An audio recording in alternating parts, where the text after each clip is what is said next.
And we are live after a slight technical error with OBS. Thank you guys for your patience. Welcome to Gotham City Bulletin. As always, I am subject. I have Torgo and Robert. What? Can you hear me? Oh. I've introduced you guys. They could hear me. You couldn't. Well, we're Okay. live. Everything's good. Everything's fine. We're all fine.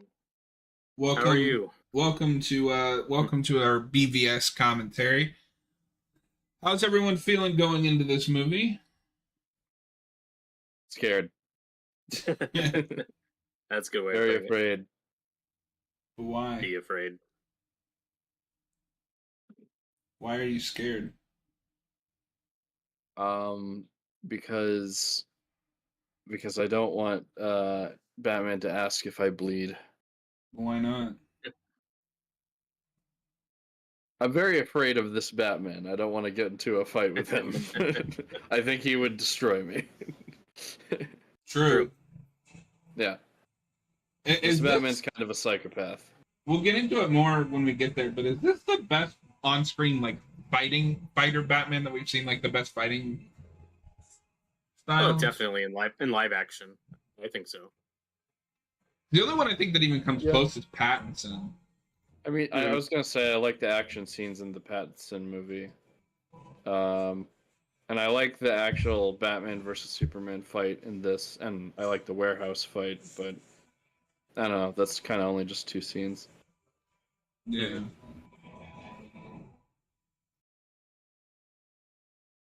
We're here. Did everybody when you first saw this, was it the theatrical version in theaters, or did you see this after the fact on home media? Yeah, I saw this in theaters, and I have not seen the theatrical cut since. Yeah, I saw the theatrical cut once when it came out, and I'm way more familiar with this version now. For anyone not sure, we are movies watching the Ultimate. Yeah, thank you. I was going to mention that, but I'm glad you did just in case. Is this one of the only movies that you guys can think of where it's not even worth it to watch the theatrical cut? Just watch the extended director's cut. There are definitely other examples, but I mean, on the spot, I can't think of on the top of my head. But there are definitely other examples. Right. Yeah. There's definitely other examples. I can't think of them right now, though. All right. So before we talk anymore, just to give everyone a chance to get prepared, get past all the menus to timestamp 0. If you're watching, however you're watching this, I am watching this on 4K Blu-ray. I assume you two are watching this on Max. I'm watching on Max. Yeah. No, I have the Blu-ray. I have the Blu-ray pulled up. Oh, okay. So the only one here without a physical media is Mr. Physical Media over here. I never really felt the need to go out and buy this movie, not to spoil my thoughts on it, but interesting. We'll get to that. Yeah. So this movie was a big deal. I know public perception is one thing, but I just want to take a moment to acknowledge how awesome it is that we have a Batman, Wonder Woman, and Superman on screen together. This is the stuff you dream of as a kid. Whatever you feel about the movie, regardless, and we'll get into it when we get into it. But I thought about that. I rewatched Man of Steel today in prep for BBS, and I'm like, man, what a world we live in. We've had the Trinity on screen in live action a couple times. Times. Because hopefully more in the future. Yeah. Hopefully one that people like, that's mostly liked by people, not just weirdos on the internet like me. But hopefully one that's good. All right, everyone, get to timestamp 0. This is a 3-hour movie, and we are already 21 minutes past our start date. Is everybody ready? I'm good.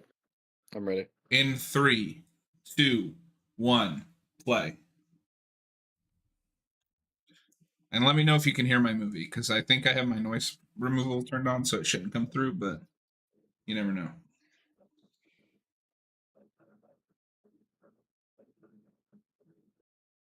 I think you're good so far. So just off the bat, is this opening? How do you feel about this opening? I have no For the problems most with this part, I love opening. Yeah, I think it's actually a pretty good opening. I like this Yeah. Batman monologue. It's good. Some of the narration needs work. My least favorite line is like, "When things fall, they are fallen," and it's like, okay, that could have been written better. But other than that, the narration's pretty good. And Batman's not a poet.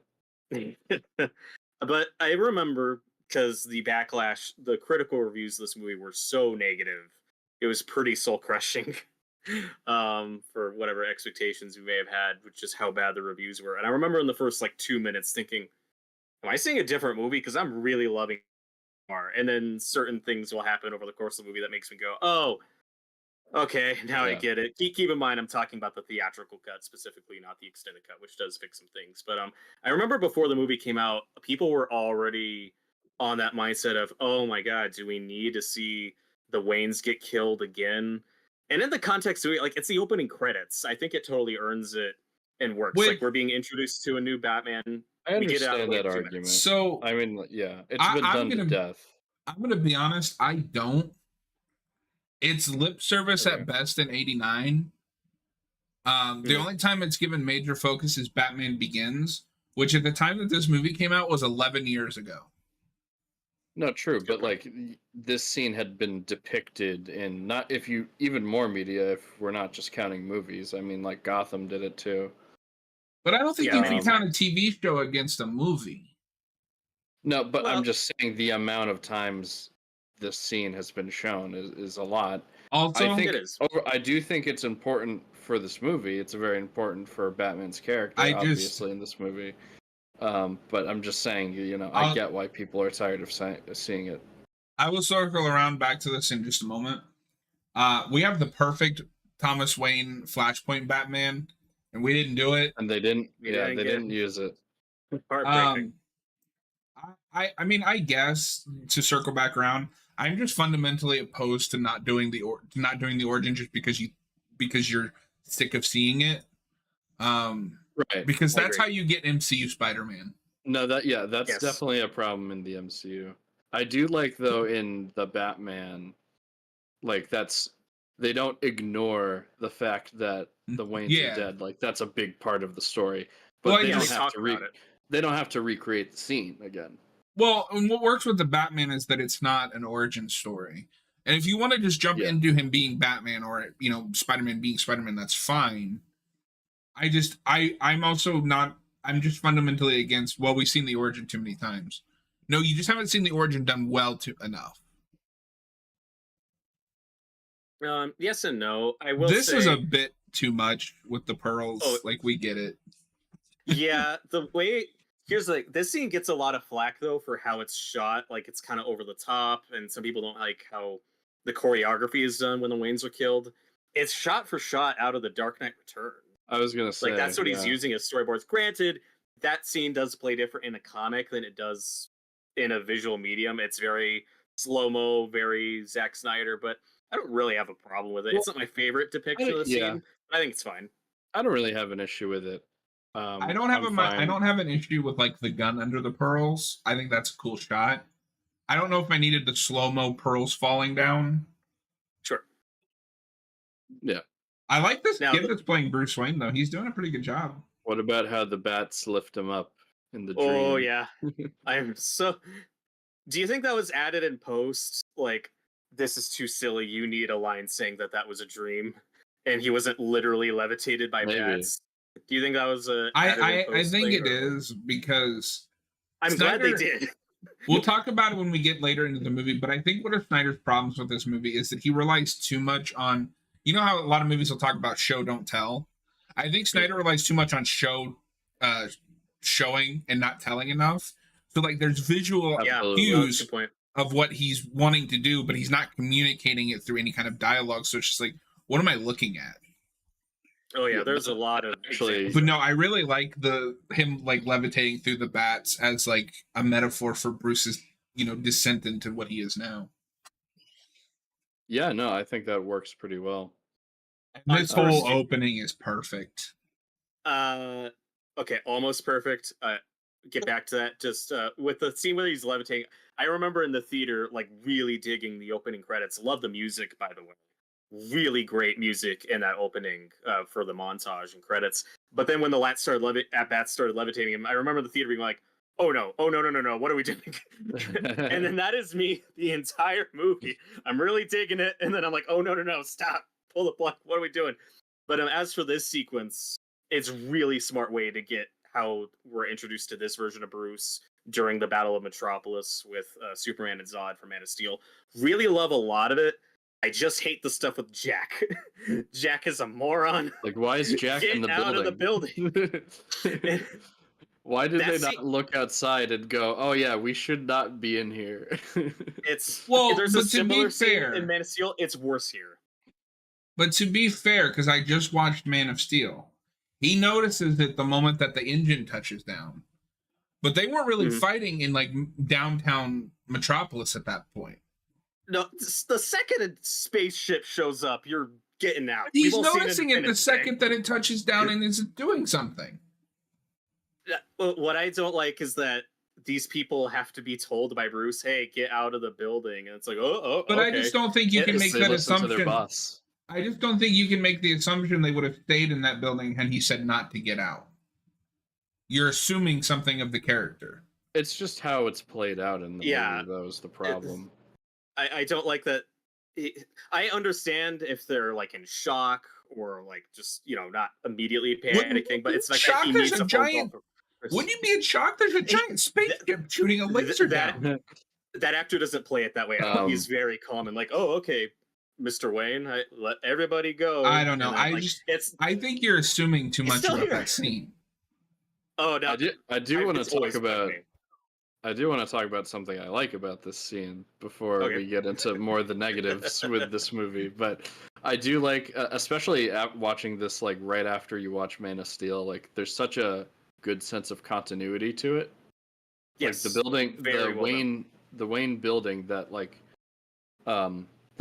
falls is not just some random building. It is one that Zod and Superman are in the fight at the end of Man of Steel. So yeah, I like that's that really they cool. paid attention to that. Yeah, for sure. And it's like Jackson. It's that problem of I don't know who this guy is. The movie doesn't make me care about him. It's just a token somebody Bruce cares about who dies, and like he's in the same floor, he's in the same spot. I think that scene's a lot more impactful if people are like crowded in the stairwell, like trying to get out, and then the building collapses on them. I just think it would be a lot more effective that way. Sure, it's not perfect, but I don't think I have enough information to make the assumption that if Bruce hadn't called him, he would just stayed there like an idiot. That's how the scene plays. Like I said, it's the only thing I don't like. Everything else this imagery with really the dust and it looks good. I mean, it's not super realistic, but whatever. It looks great. It's this movie starts with a kid levitating up a pile of bats. Well, as we'll talk about later, this movie really wants to be realistic. Yeah, we'll get into it later. This movie is kind of confused on whether or not it is set in like a grounded universe like Man of Steel is. Well, so the thing I've always thought with this movie, and I think the Snyder kind of confirmed that for me, the problem with these movies has never been Snyder. The problem with these movies is Goyer. Because as soon as Goyer leaves, because he is not credited at all on Justice League, you instantly get a better script. There's a lot of bad lines in this movie that I would attribute to him. So, and this is all assumption, obviously. I don't know enough about the making of this movie, and I don't think we'll ever know the real truth. But I would have to assume that the moments where it's trying to be grounded, that is Goyer trying to redo The Dark Knight. Maybe. Yeah, and I mean, I'm sorry, but like as soon as we start doing Superman, stop worrying about trying to make a grounded movie. Like we're doing more comic booky stuff here. Well, and even Man of Steel, I feel like is only grounded in like his origin. Once you get to the main plot, it's about an alien invader. Like that's not grounded at all. And I was just ragging on. Thank you. I was just ragging on Jack earlier. Everything with this little girl works great. This girl that Bruce saves, and then where's your mom? I love that piece of music right there. As he's watching that whole part's really good. Also, just want to say that Ben Affleck looks almost off the page in that whole Yeah, it's crazy how like Ben Affleck kind of had the Michael Keaton response when he was first announced as Batman. Yeah. Where everyone was like what? Like he shouldn't be Batman. But I thought he did a great job, and It's does. gorgeous looking. I don't understand people who say they don't like the cinematography in this movie. When you look at scenes like this, I'm like, I think there's a few this is what Man of weird- Steel should have looked like. I do That's think my this movie biggest looks- issue with that movie. It looks like crap. I disagree. I like a lot of the cinematography in this movie. Hang in on, that movie, we Robert. talked about this before. Hang on. Sorry, Torgo. I didn't mean to cut you off. What were you saying? No, I was just gonna say that I think the cinematography in this movie is beautiful, for the most part. But like, there's a few shots I think look kind of wonky, but especially near like the Doomsday stuff at the end, it's more due to CGI. Yeah, and I just don't think you can make Doomsday look good. That Doomsday. Well, we'll get to it when we get there. I don't think much of that CGI is bad. I just have issues with some of the design choices and aesthetic choices of the sequence. But the CGI isn't technically poor looking, in my opinion. But So as far as the cinematography, no, go ahead. Sorry. Okay. As far as the cinematography goes, this one was done by Larry Fong, who worked with Snyder on 300 and Watchmen, which is why this looks more like a Snyder movie, like those.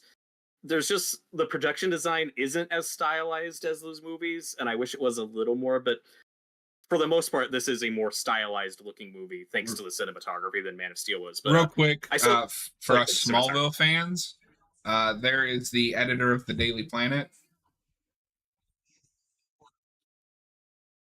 Oh, really? I need to go back and check that.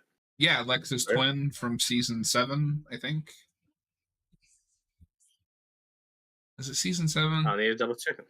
Or not Lex's twin, but Lex creates a clone of Julian, and he starts dating Lois. Yeah. It's that guy. Okay.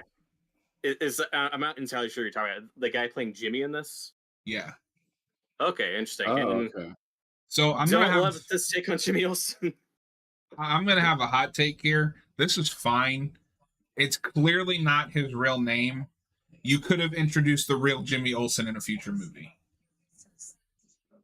I guess. It'd just be weird to have some random CIA. Yes, because spies in movies never take take aliases. But like have an alias that's exactly the same name as some random photographer in Metropolis. Yeah. And he's also taking the identity of a photographer. Like, I don't know. Maybe he has a younger brother. Me as so retroactive. Yeah.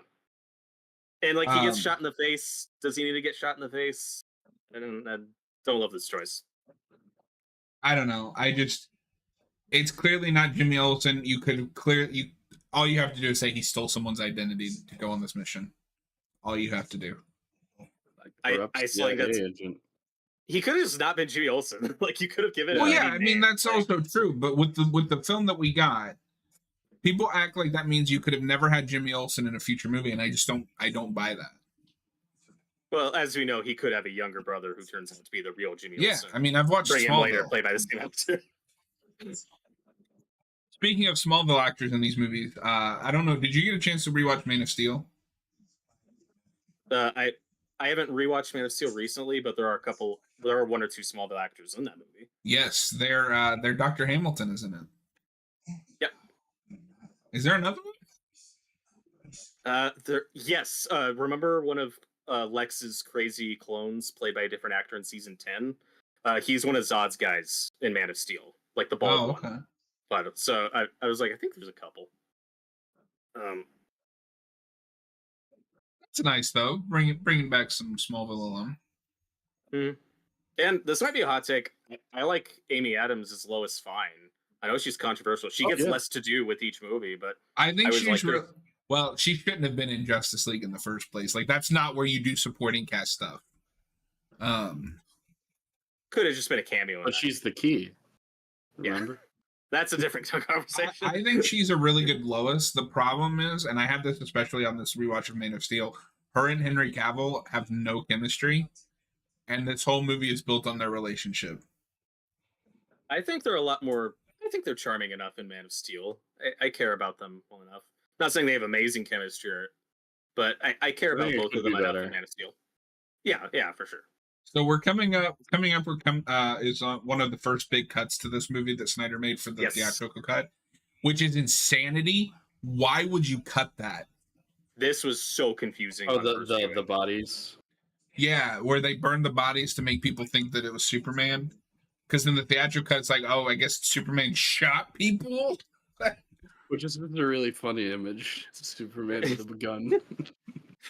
You get to see Zod shoot a gun in Superman 2. The Donner cut. That happens. That's true, yeah. But we'll talk about more cuts later, but as far as plot holes go that people obsess over, there are a couple this extended cut fixes. This is the big one, because it is so hard to tell what's going on in the theatrical. And then there's a couple of scenes where I'm like, did you need to put that back in? Yeah, we'll get to it when we get to it. But yeah, as far as plot stuff goes, I think this is the most important one. But it also makes Lex's plan make a little bit more sense. Yeah, a little, not entirely, but a little. There are still holes in it, but this cut works better. But I mean, there's plot holes with any kind of master manipulator plot like this. Yeah. So we have a bit coming up. I guess I'll go ahead and get to this before I move on to something else. But one part of this that I don't like is when Superman. Okay, so the whole point of this scene is Lex is going to frame Superman and kill a bunch of people and burn their bodies to make it look like Superman massacred a lot of people.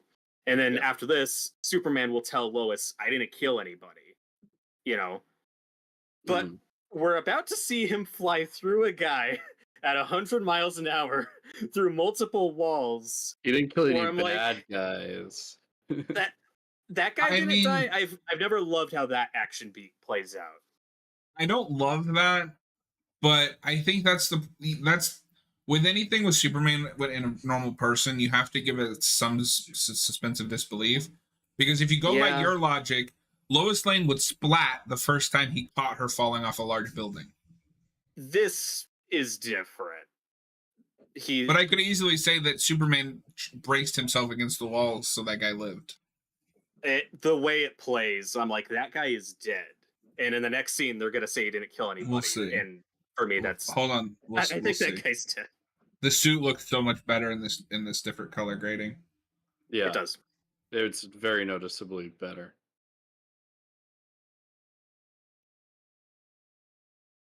Yeah, I don't know. It kind of looks like Superman's the one that's going through the walls. I don't love it. Movie, it's a flawed execution. It's a nitpick. I'll say that. It's a nitpick. But I can suspend my disbelief enough for that. Torgo, do you have any thoughts on that? I mean, I prefer when Superman doesn't kill anybody. Well, the movie says he did.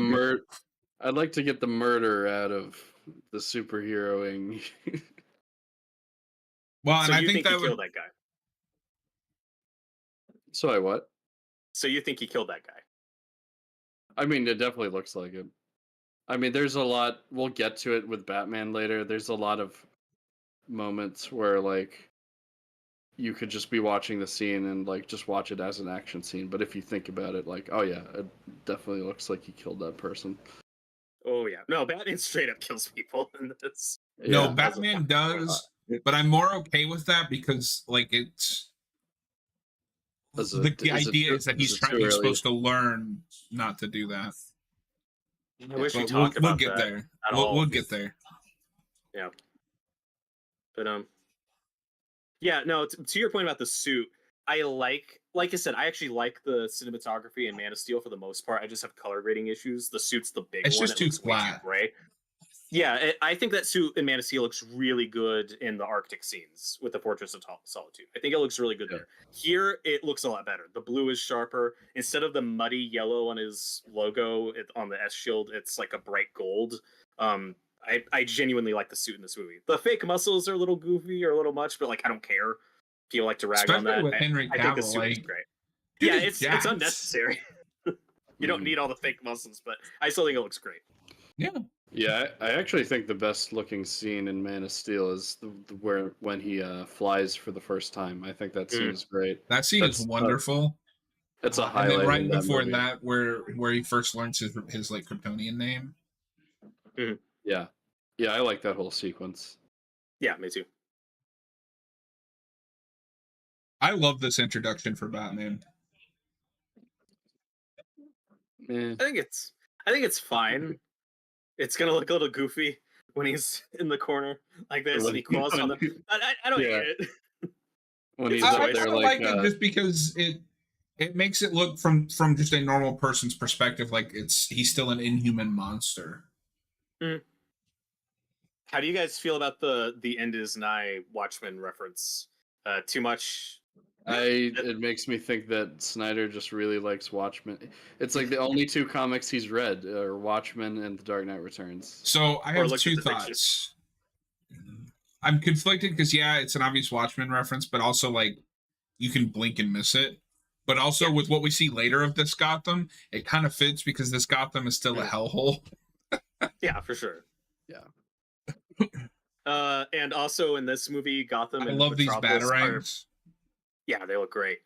And so a big part of the plot of this movie is Metropolis and Gotham being sister cities, which can be a little goofy, but for the story they're telling, I think it's fine. It's kind of hilarious. It's Just never really bothered me. the contrast of Metropolis and Gotham is so sharp and different. It's kind of funny, but it doesn't bother me like it bothers. I've seen people complain about that. I don't get it. Like, it's fine. Who cares? I mean, I think it's kind of silly because it makes the world feel a little bit smaller, but it's not like a movie-breaking criticism for me. For the story they're telling, it's just more economical, so I can roll it.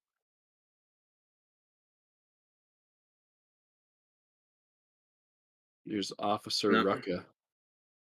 Oh, nice. Great reference. Yeah. Okay, so we're gonna talk a lot about Batman killing people, which is a choice I'm fundamentally not with, but I can roll with it. It's Snyder's vision.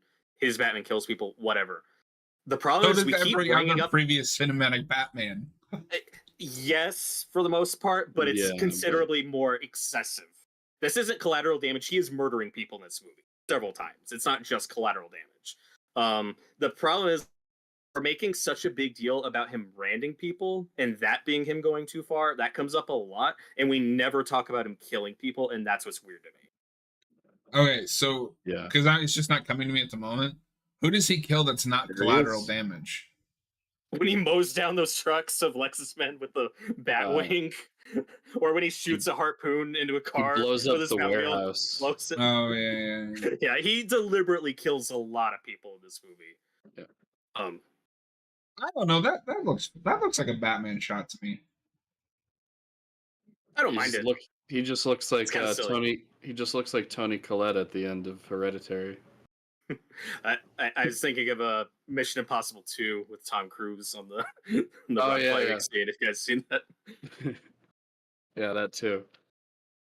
Also, before I forget about it, this will come up later. So this is a guy who's like trafficking women, right? Who he just branded. Yeah. This is a really bad dude, and the movie is going to try to make me feel sorry for him later when he's stabbed to death in prison. Right. I don't care. If you're gonna nitpick, not a big deal. I'm fine with that guy getting killed in prison. I don't. Hey, what's up, Adam March? How's it going? Hey, Adam March. Good to see you. Hey, how's it going?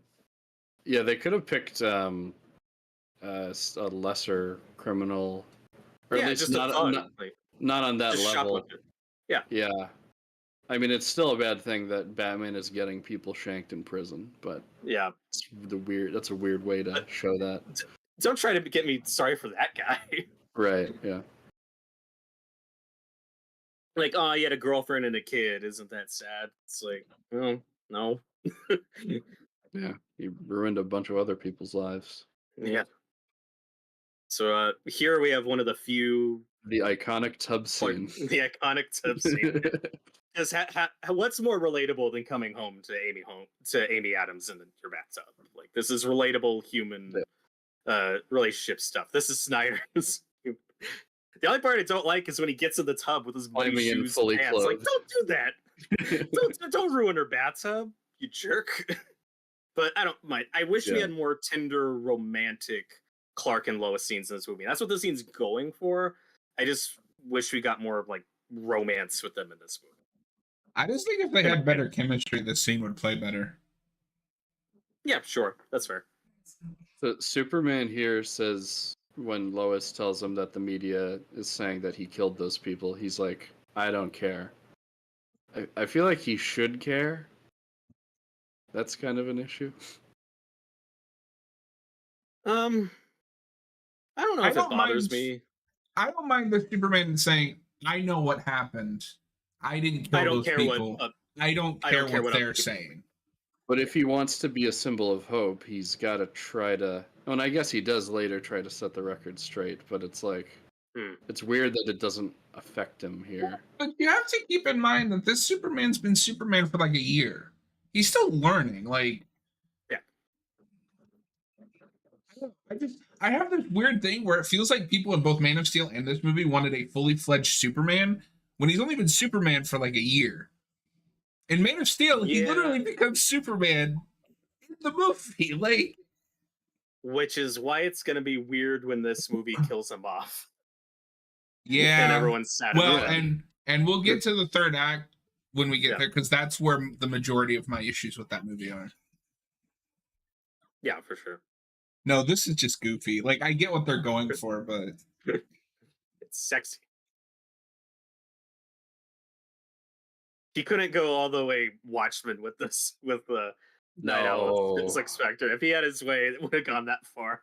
Well, I'm actually surprised. I'm actually surprised, since this is the R-rated cut, that it doesn't go a little further. No, that's fair. Well, because we're gonna get fully nude Ben Affleck later. Sure. Yeah, I mean, you just see his butt. Yeah, but that's what I like about Snyder. He's equal opportunity with how he portrays. So, how do you guys feel about this Batcave? I think it's cool.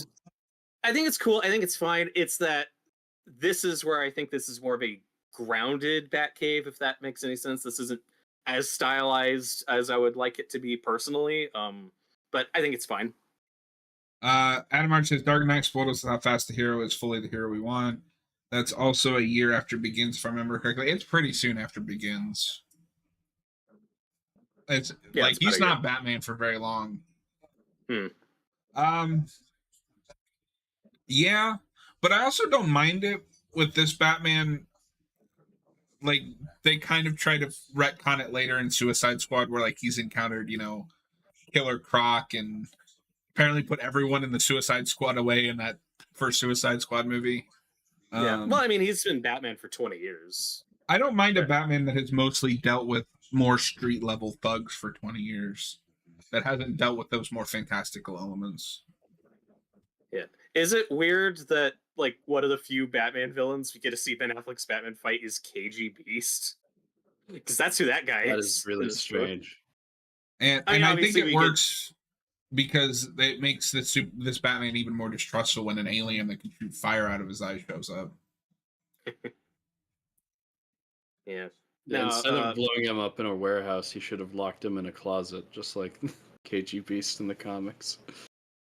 So, I'm of two minds about this, because one thing we were talking about is Snyder having a showing a lot but not telling enough problem.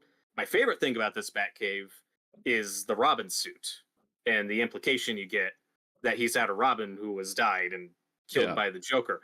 That's in the trailers, and it was like, well, I remember before the movie came out, there were rumors that like Zack Snyder's son was going to be playing Jason Todd in a flashback. That obviously didn't happen. And what you get in the trailer is what you get in the movie. We never talk about it, and I wish we did. The argument for that is, well, we'll get to that in a Ben Affleck's movie or in a later movie, which of course never happens. So for me, that's frustrating. I'll circle back to that here in a second. Adam Arch says this is a very experienced Batman, though, although we're never told it's KGB. Yeah, no, and Batman, I don't have a problem with their idea of like this is a Batman who's just like he's been at it too long without a partner. He's gone over the edge.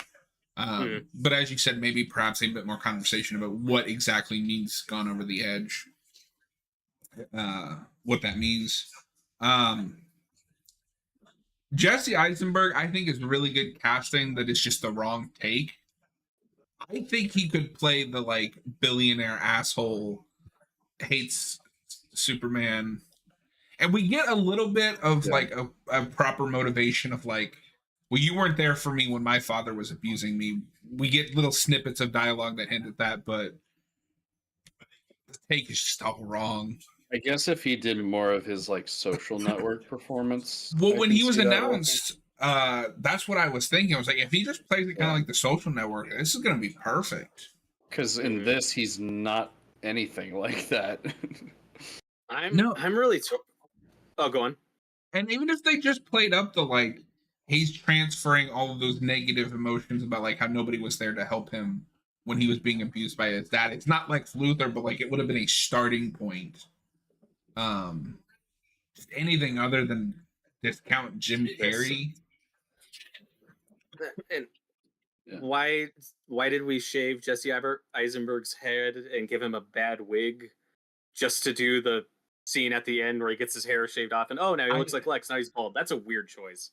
I never want to see another origin story for why someone is bald. Yeah. X-Men Origins, or not X-Men Origins, X-Men Apocalypse and this came out like the same year. And they both have an origin story for why their bald character is bald. Adam March, we're about 32 minutes in so far. He's asking for a timestamp. Thank you. Yeah, I'm at about... My 4K Blu-ray player doesn't really have a timestamp. I'm at about 32, 36. Okay. I don't think that's the exact time. It's hard to tell on Max. But yeah, with Jesse Eisenberg, I remember it's funny because like when this movie was getting cast, the internet just kept yelling and getting angry. We're at 32 minutes even. Okay. So people were angry when Ben Affleck was cast. People are angry when Gal Gadot was cast. People are angry when Jesse Eisenberg cast. And at least 2 of those was good, or 1, depending on where you land on Gal. But Jesse's by far the most hated after the movie. And the problem was, I'm kind of torn because I don't want him to do exactly what he did in Social Network. Just that performance again. But at the same time, that was a good example of, oh no, this could be an interesting I take love on this Lex. bit of music. It is so like over the top. It's so big. I'm torn on it. It's too over the top. But the thing with his take on Lex, there are ideas of it I like, where he's very insecure, very eccentric, very weird, socially awkward, leaning into that modern young billionaire type. The scene I probably like him the most is the first one, where he's playing basketball and then he's talking to Senator Finch, and that scene I think goes okay. It's not until the Jolly Rancher scene where it goes too campy, and then it just builds and gets more campy throughout the movie. But on the first scene, I don't mind. Sorry, the Jolly Rancher scene's early on too, so that's like one of the first scenes you see with this Lex. The Jolly Rancher is going a bit too far. Yeah, actually, I don't mind him discovering kryptonite and using it to experiment on Zod. Yeah, I like that stuff. I don't know. Do you guys agree with me though that like when we're first introduced to him, it's not too bad initially? Where it's like, okay, I get this take they're going for. It just gets really campy as the movie goes. Yeah, I think you're right about that. The most fake-looking eggs to ever egg. I was gonna point that out. Yeah. So what do you think of these toy eggs that Clark is making? That's where the Henry Cavill mustache budget went. Was to the eggs in this one.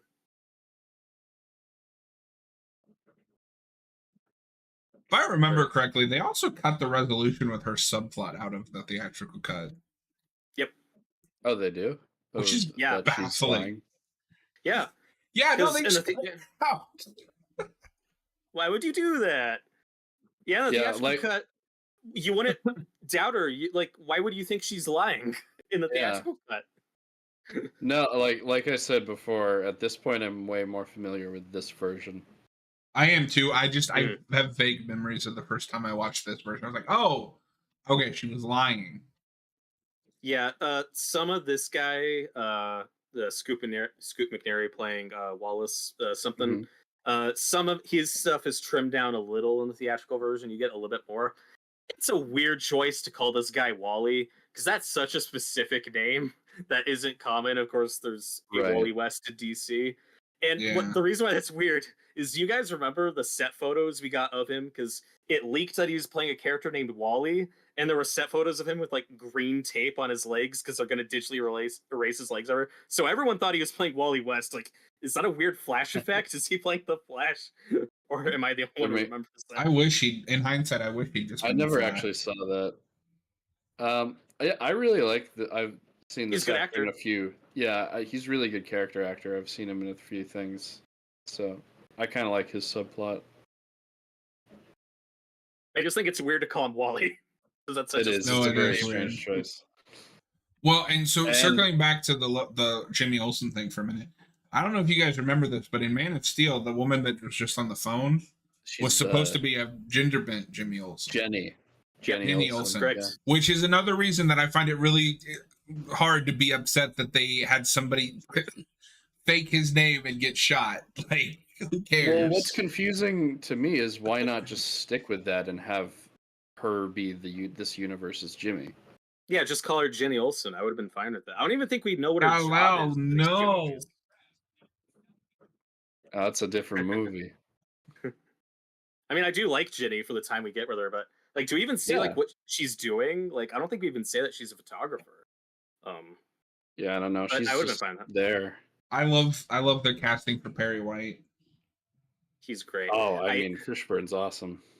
His performance is great. I don't really like this take on Perry. This very nihilistic. It's just not Perry to me, which again, it's fine. It's a movie. It doesn't have to be exactly like the comics. But this Perry, who like, it's like, why are you even in the newspaper business? You seem to really hate your job. But he gets but his performance is very good. And he probably gets the best line in the movie. He clicks his heels 3 times and goes back to Kansas. Like, it's probably my favorite line. No, he never comes off as cynical. It's just Clark's not doing the job he's supposed to be doing. To me, he just comes off very cynical, like, oh, people don't, like, he kind of says, like, oh, people don't talk about real news. It's not the old days anymore. People just care about this. He's not wrong, though. Why is this your job? cynical if you're right? Like, I don't know. If that's your angle, I just wish we had more time to explore that stuff. And he doesn't get much of an arc. Like, we don't know what he thinks about anything at the end of the movie, because we don't have enough time. He's a side character. The biggest issue with this movie is you should have had, but it's not. It's a Batman and Superman movie. Yeah, and it's a Man of Steel sequel. It should have both Batman and Superman's supporting cast. It should, but I don't need them to have like a fleshed out arc. Save that for obviously now. Now in retrospect, you're not going to get it, but you save that for Man of Steel 2. By the way, their plan with this original continuity to save Henry Cavill's Superman until Crisis was insane. I don't even know what they were thinking. Like at a certain point. Do you not know about this, Robert? Came in. I'm not fully. Can you elaborate? So it came out. I want to say around the time that the Flash came out, maybe beforehand. That Walter Hamada's plan was he forbade them from using Henry Cavill's Superman because he didn't want him to show up again until their eventual Crisis movie. Weird. Because the original plan, I don't know if anybody remembers this, the original plan post the Flash was your new Trinity was going to be Batgirl, Supergirl, and Wonder Woman. And Henry Cavill wouldn't be allowed to show up again until Crisis. I do remember that, and it's important to specify that wasn't Snyder's plan. Snyder had a completely different plan. No, Snyder's already out by that point. Snyder's plan was done before the Justice League theatrical cut even came out. Yeah. Just wanted to clarify. See, I like this. Other breaking news: water wet. Yeah, that's a good moment. No, I don't mind this because it's not news. It's corrupt city is corrupt. Like.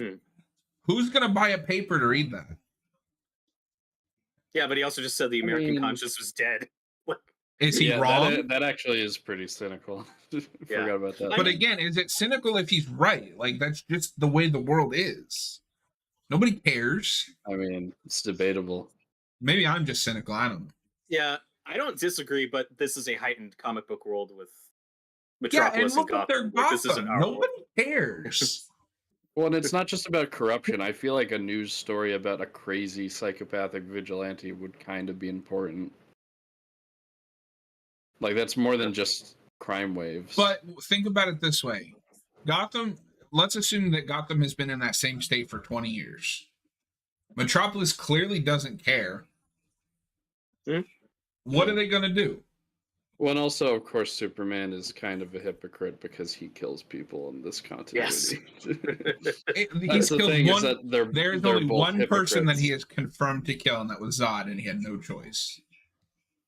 As far as I'm concerned, he killed that guy. And he killed a lot of people in Metropolis due to collateral damage. But see, most of that was because he was outclassed that entire fight. Yeah, that's a different conversation. That's a different. Yeah, we're not doing a Man of Steel. We're not talking about Man of Steel, but still. Yeah. So Robert, with what you were saying, I think this is about where I'm tired of their Lex. Yes. Yeah, I agree. Because I think he's babbling, great, and I have no idea what he's trying to say. I get what he's trying to say, but it's like insane. I also don't get the costume design, his wardrobe here. I get it in his first scene with what he's wearing and what they're going for, and then here I'm like, I don't buy that guy wearing this stuff. Like, it's just all wrong. Well, if you remember, this is the first official photo we saw of him. Yeah. And even I was like, what is he wearing? But and I don't even mind the idea of Lex becoming kind of unhinged due to his hatred of Superman. It's so fast. Yeah. And this is some of that dialogue I don't like. The red capes are coming. That feels very gory to me. Can't confirm it. But it was a great trailer line. I will give it that. No, even in the trailer, it didn't work for me. Thoughts? It worked. To be fair, though, like, you don't understand how excited I was for this movie. Like, I was willing to overlook anything in those trailers. So I will admit that's some bias. But no, this is nonsense. And I agree with you. This is like peak Goyer. Like, what are you even writing? But no, the best way to salvage this movie is make that Man of Steel 2 and make a Batman movie and then get to this. But they had to catch up with Marvel. Honestly, I still stand on the side that you could have just started with Justice League. The universe is already fully formed. Here's a like taste of each character and like what they're like, and then branch out and do solo films. Branch out from there. I think they could have done that, yeah. Putting myself first, I just want to say I think Holly Hunter is really great in this movie. As Senator Finch. I've heard that. Yeah. But putting ourselves back to like 2014, 2015, I thought this was a really good idea because we were just coming off of the Dark Knight trilogy, which is very popular, introducing our new Batman in a Man of Steel sequel, and then doing just the origin, getting that out of the way in the opening credits. That all works for me. I don't need a standalone Batman movie before this until you get to the ending and the arc he goes on and where this movie leaves off. With the story this movie chooses to tell, it retroactively makes me wish we had a Batman movie before this of why he went over the edge and is the way he is and why he has this arc up. That's my opinion. Yeah, I think you need some of that because they tried to explain it, and I'm not a fan of some of their choices of like, and obviously you can choose whether or not you count that since it's not in the film. But like, I forget if it was Snyder or someone else that came out and said it was supposed to be Dick that died. I'm not a fan of that. Yeah. No. Yeah. But no, my pitch for a Batman movie was always like with this Batman we have that he's still like Superman has started him on that path to becoming a better person, but he's still not there yet, and that's how he meets Tim Drake, and Tim Drake is what gets him to more of a classic Batman stance or position. Well, and Snyder wanted to do Carrie Kelly eventually, and I would have been fine with that. I would have been fine with that. I like this. It's cheap, but I like that it represents like what's going on in his mind. Like, this is a Batman that feels like there's two different entities in his head battling for dominance. Yeah, I think it's fine. I'm not a fan of this Batman drinking. I don't buy that this guy would do that. I mean, it's this scene though. Well, this scene is lifted from Dark Knight Returns with Alfred cleaning up after him and saying, "I hope the future Waynes don't inherit an empty wine cellar." Not that there's likely to be a next generation. That's a good little lift from Dark Knight Returns. This is a nitpick. That's taken from that book. Oh yeah. This is a little bit of a nitpick, but man, I miss a traditional Wayne manor. Dark Knight didn't have one. Rises kind of has one. This doesn't really have like a Wayne Manor, or it does, but it's like all run down and he doesn't live there. Yeah. And the Batman does the same thing. Wayne Manor is abandoned and he's living in Gotham. At least Wayne Tower in that movie. No, it's not. He's living in Wayne Manor in the Batman. No, it's Wayne Tower. He's living in a tower in the middle of the city. Oh.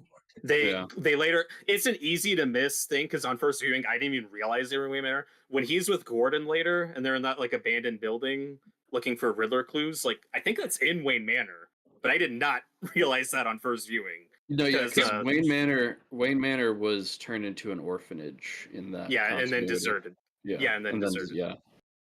Why can't we just have a Wayne Manor? Like, I don't know. I don't miss it yet. I kind of like Wayne Tower in the Batman though because it's pretty gothic and. Holly Hunter is great. Adam Arch says Holly Hunter is great in every superhero movie she's in. I agree.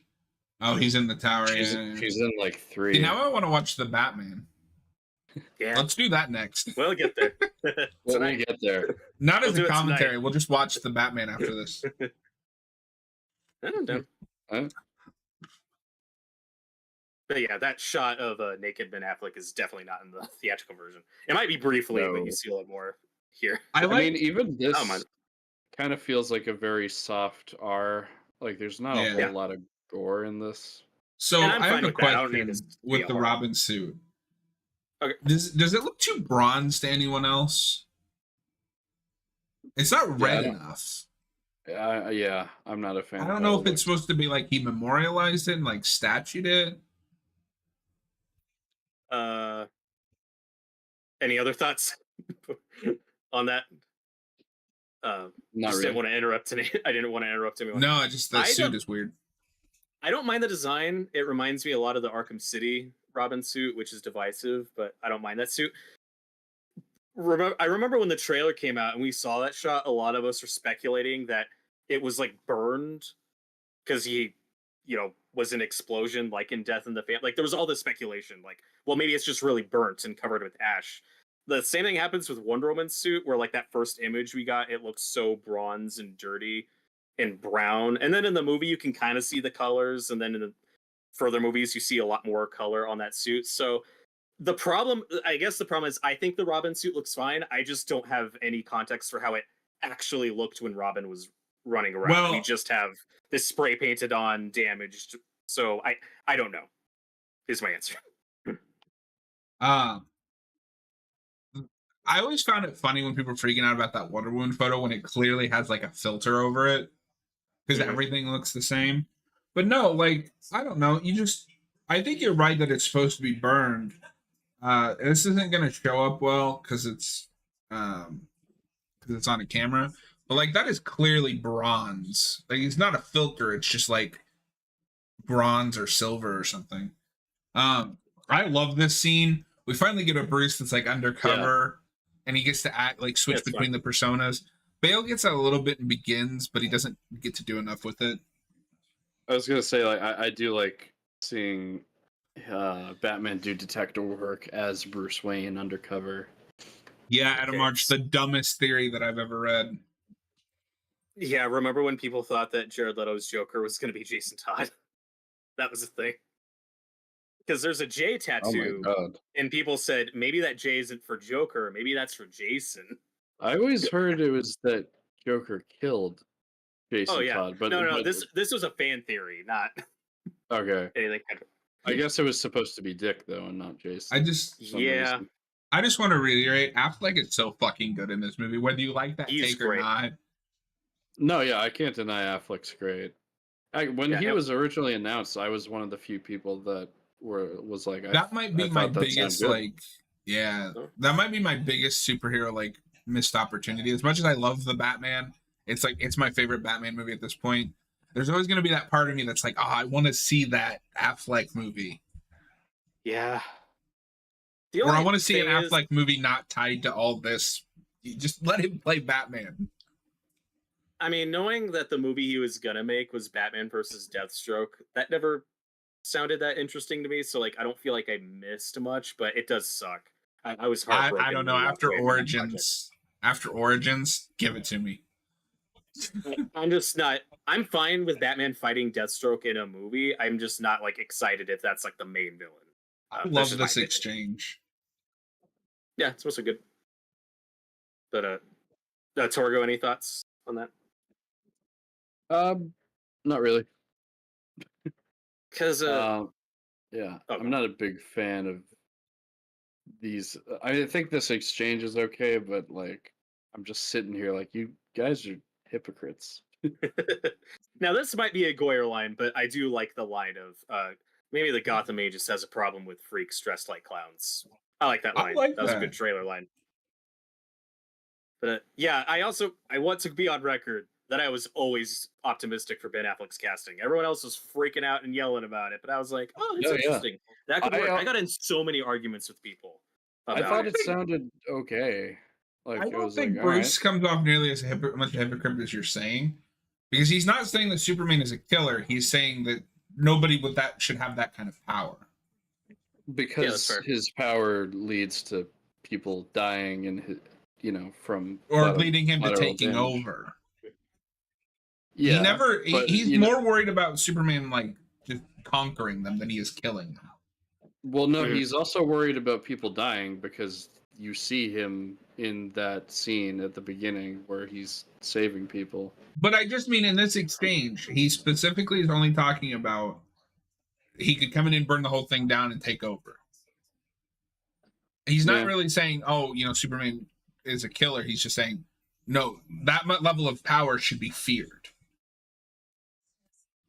Right. And I'm in the camp that Superman didn't kill that guy. The movie clearly thinks he didn't. Yeah, that's my problem with it is I think he did, but then the movie's telling me he didn't. So whatever. Like it's a nitpick. But Adam Arch just said he thinks he prefers Affleck's Bruce more than his Batman, but his issues might just be the script. That's the thing with me is, in my opinion, this is the best performance we get from Ben Affleck in these movies. It's just not quote unquote my Batman. I think he's pretty good in the Snyder Cut, though. He's a lot better in there than he was. He was fine with the Snyder Cut. Yeah, he's pretty good. I think because I can see what Adam Arch means, but if he doesn't get a chance to play like, street level classic Batman, this is I'm gonna take down Superman, Frank Miller Batman.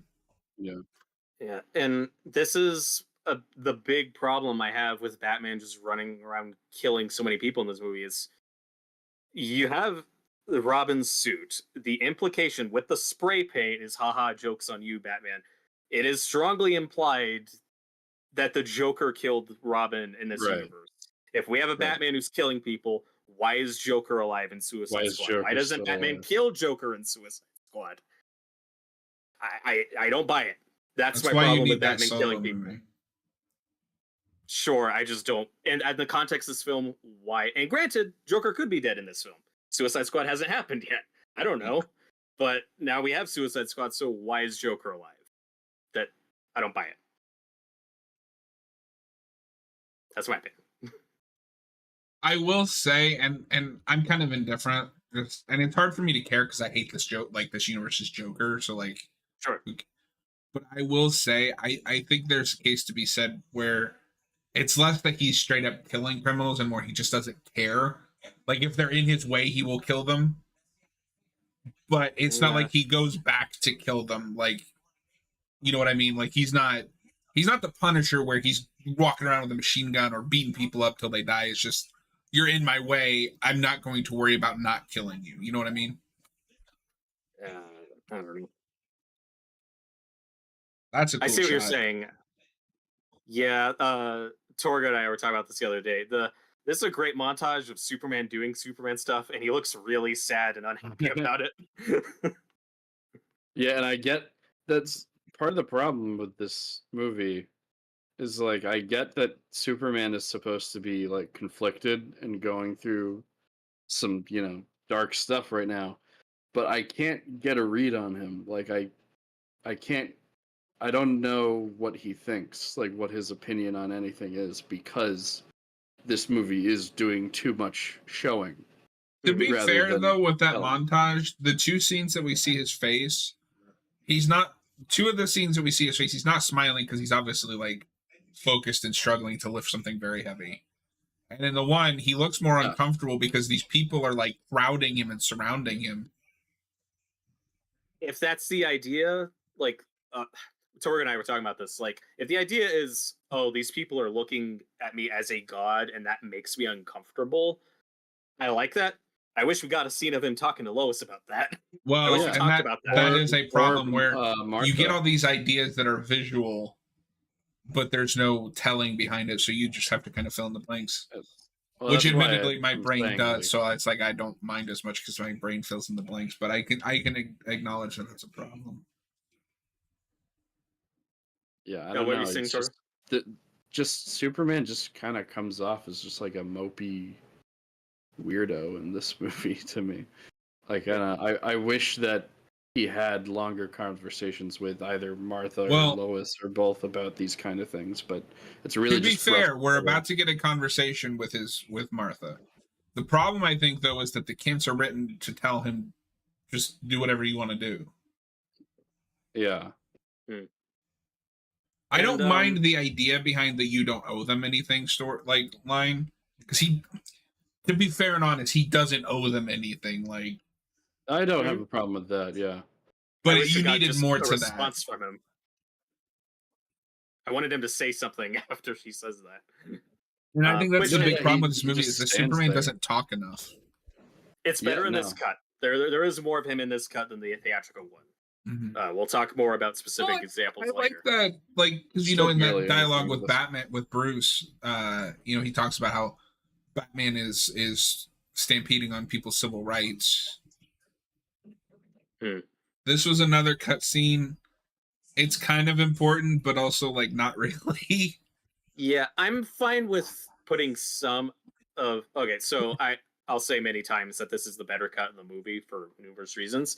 It's still like, with the movie that exists, ignoring my own opinions or thoughts of what I think this movie should be, it's the definitive cut of this movie is like 2 hour 40, 2 hour 45. You have a 2.5 hour and a 3 hour. There's a cut somewhere in the middle that I think would be the better cut of the movie that exists. And this stuff with that scientist looking at these bullets, Jenna Malone. I remember when the movie came out, like, we heard about Jenna Malone being in the movie, and then she was cut out. There was all the speculation, like, is she playing Carrie Kelly? Is she playing Barbara Gordon? She was also in, like, the Hunger Games movies, and I was like, oh, man, that would be so great. And then you see the extended cut, it's like, oh, she's just a Star Lab scientist with a weird wig. Okay, because I think she's a redhead in real life, or at least she's a redhead in the Hunger Games movies, but that was disappointing. Because I was like, oh, Jenna Malone, that'd be perfect. And, oh, she's just a nothing character, all right. So I also remember when she was, all I heard was Batgirl. I never heard about Carrie Kelly. She wouldn't be a bad choice for an older Carrie Kelly. I don't need, like a 13-year-old Carrie Kelly running around, but I would have preferred her as Barbara for sure. I will say I don't mind how they handle that guy that you saw earlier that was branded being brought in. Just because obviously, like, yeah, he's a scumbag, but that doesn't mean he deserves to be taken somewhere where he's going to get killed. He was trafficking women. So he deserves to die? No. Then you're fine with what this Batman is doing. Not at all. But they deserve to die. I see what John's saying. It's just these are different conversations.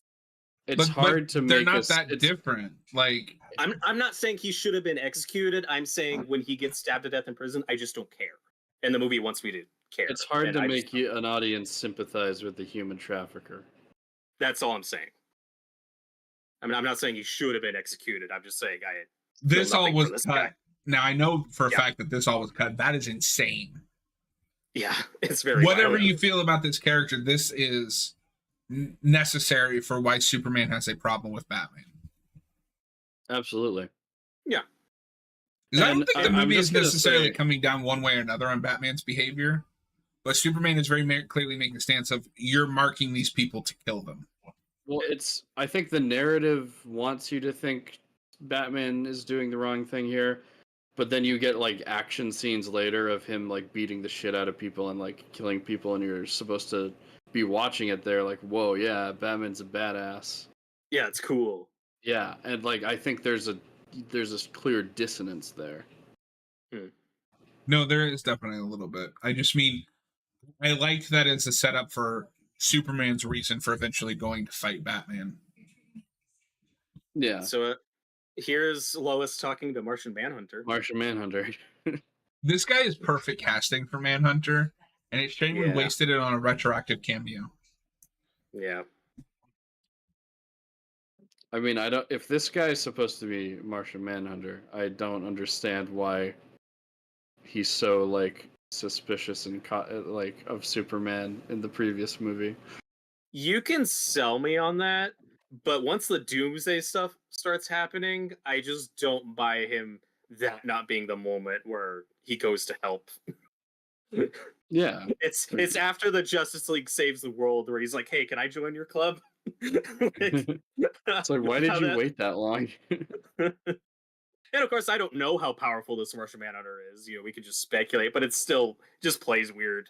There are all these opportunities where he could have been a superhero and done something, and it's just funny that he waits till after the Justice League saved the world, where he's like, "Hey, can I join you guys?"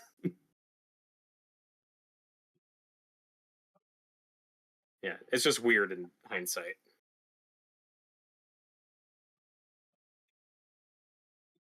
Here's John Stewart. I don't remember. This may have been in the theatrical cut. This one's harder for me to. Don't think remember. It was. I can't even remember. But and like I said, you don't need it all put back in, but there is more Clark Kent doing Clark Kent stuff in this cut, so I do appreciate that because so much of his stuff was gutted in the theatrical version. I like that we see him doing like investigation because he's a reporter. Yeah, no, that it's insane that they cut that stuff. Like the theatrical cut of BVS doesn't even feel like a sequel to Man of Steel. It feels like a Batman movie, and Superman occasionally shows up. Yes, absolutely. Ben Affleck and Gal Gadot have wonderful chemistry in these movies. I think they do. It immediately reminds me of the Bruce and this is the part of the movie that me and my sister really liked because it reminded us of like the Bruce and Wonder Woman stuff and the Justice League cartoons. They just instantly have chemistry in this movie. I'm like, ooh, I want to see more of these characters interacting. I'm really digging. And the last time we ever see them together is a lasso of truth joke. That's a different conversation. I mean, what do you guys think of Wonder Woman's whole like role in this movie? It doesn't need to be there. I think it's fine. I'm gonna argue that it does need to be there, but that's for the third act discussion. Yeah, just because she comes in the third act, but like I'm not even really entirely sure what she's trying to do here. She's trying to recover. She's trying to get the photo of her from World War One. Yeah, because she doesn't want people. And that's it. Did you watch this? Yeah, I kind of tune out during these scenes because but that's it's some boring. Of the best stuff. Like, you just said you thought they had chemistry. I thought you agreed with this one. Yeah, did you disagree with us? They have chemistry. Yeah, but I'm not really. It's just weird when you get the Wonder Woman solo movies, because I don't buy that it's the same character. I can roll with it with the first one with 89 or 84 is the one. 84 sucks. That's not canon. Yeah, that's the one where this movie portrays Wonder Woman as like having lost faith in humanity and not interfering in the last 100 years. And the 2017 Wonder Woman movie kind of tries to play it both ways. That movie works fine for me. Honestly, it doesn't line up I buy that with that first movie just because she experienced like one of the darker points in human history, and then she loses what is his name? Steve. Yeah. I could buy that Wonder Woman walk away. It's not my ideal Wonder Woman, but it sucks that she didn't help out during World War II. But if you told me that she just went back to the island and just didn't know what was going on, that's a much easier pill to swallow if she was just back on the island for a while. But the movie doesn't say that. It is what it is. Yeah. I think Wonder Woman's used fine in this movie. My only issue is when we get to the third act and it's like, ooh, we needed one scene of her and Superman interacting somewhere. feel anything. I don't think it's a leap to say that I'm probably the biggest fan of this movie out of the three of us. If I had like the skills of editing, I would cut all of this. It looks awesome. You don't need it. It looks cool, but I don't know. Even like this Batman suit, like, because I think this is the best Batman suit we've had in live action, and you're hiding it under a trench coat, and he's got goggles. I think it's kind of like a comic booky thing to do that, to have him wear a trench coat over his bat suit. It is, but I don't even necessarily like it in the comics. Sure. But maybe I'd be more okay with it if I like this and it's made any lick of sense. Well, it's him building to whatever part 2 of Justice League was going to be. Well, he's with the stupid Mad Max universe where Superman's a dictator. Okay, well, we'll talk about that more later. But I don't know. With the Snyder cut, the fact that he's literally having visions of an evil Superman and like why he needs to kill him, this stuff plays better for me now that I have the Snyder cut, because Justice League cuts like all. Yeah. So in the even in the Snyder cut, I would have cut that because it's an awkward epilogue at the end that he shot in his like basement or something. I mean, that's fair. Again, completely different conversation. I think where I agree with you is, as far as the theatrical cut goes, you need to cut all of this and not other stuff. Because in the theatrical cut, this is so confusing. It's so confusing. Most people are like watching this and going, "What the hell is happening?" Yeah, but the problem is, it's one of the few action sequences we get in this section of the movie. There's just a lot of pacing structure issues. It's like, well, we can't cut this scene because it's got action, and you need some action to. But it's so confusing. It's not a bad action scene, I will say. But I will say, so I'm watching they re-released this on 4K with corrected color timing in 4:3 for certain scenes like that for the IMAX scenes. Yeah, I like the 4:3 in this. I like it. Yeah. Oh, cool. I kind of like it in the Snyder cut. Yeah, I think it looks good. When the first images of that for the Snyder cut with the 4:3 came out, I was like, why are they doing this? But the explanation behind it actually kind of makes sense. No, the only thing with the Snyder cut that's like, why are you doing that, is the Justice is Gray version. Yeah, where you don't need. I still haven't seen that. I mean, it exists. Like, I don't care. It's like, it's fine that it exists. But no, this looks. This transfer the 4K. I'm assuming it's 4K on Max. This looks phenomenal. It is, yeah. It looks great. Yeah, on the Blu-ray I'm watching, this is all anamorphic, so I can't see the other. You should have just watched it on Max, you fraud. That's what? It's variety of conversation. Screw you! I have a physical copy. You were hounding Torgo for not owning this movie. So I have a complaint with this. Those are clearly like inspired goons. I really like Injustice as just a game. Can it stop influencing everything that DC does? But it's evil Superman, and that's cool. Influencing this, because they're teasing an evil Superman later. Well, to be fair, though, I mean, Lois is dead. To be fair, though, this is a Superman that has fallen victim to the anti-life equation, I believe. Correct. DCAU also does that. Yeah. I guess. But they also try to, to like have the explanation of like, once he lost Lois, he snapped. Yeah. And I just have like that. The explanation has always been that once he lost Lois, he was more susceptible to the anti-life equation, which I am fine with. It's not, oh, he just went crazy. It weakened his mental resolve, which I think is very human. Yep. And allowed Darkseid to take over. Yeah, Torgo. Fuck you, Ezra Miller. Okay, well, we'll get to that in a second. Yeah, that's what the Snyder cut implies, and I'm totally fine with that. As far as Justice League and these theatrical cuts go, is that in the Snyder cut? That's what's implied, but as far as Justice League and all these theatrical cuts go, all we are told is, Lois dies and Superman goes evil and becomes a dictator. That is all the information we have. Even in this, there's no indication of that in this cut. No, and that's fair. I forgot that was the Snyder cut. But it's implied. I'm fine with that as a retroactive. Like, it's not a retroactive fix. I think so much you're just getting more information.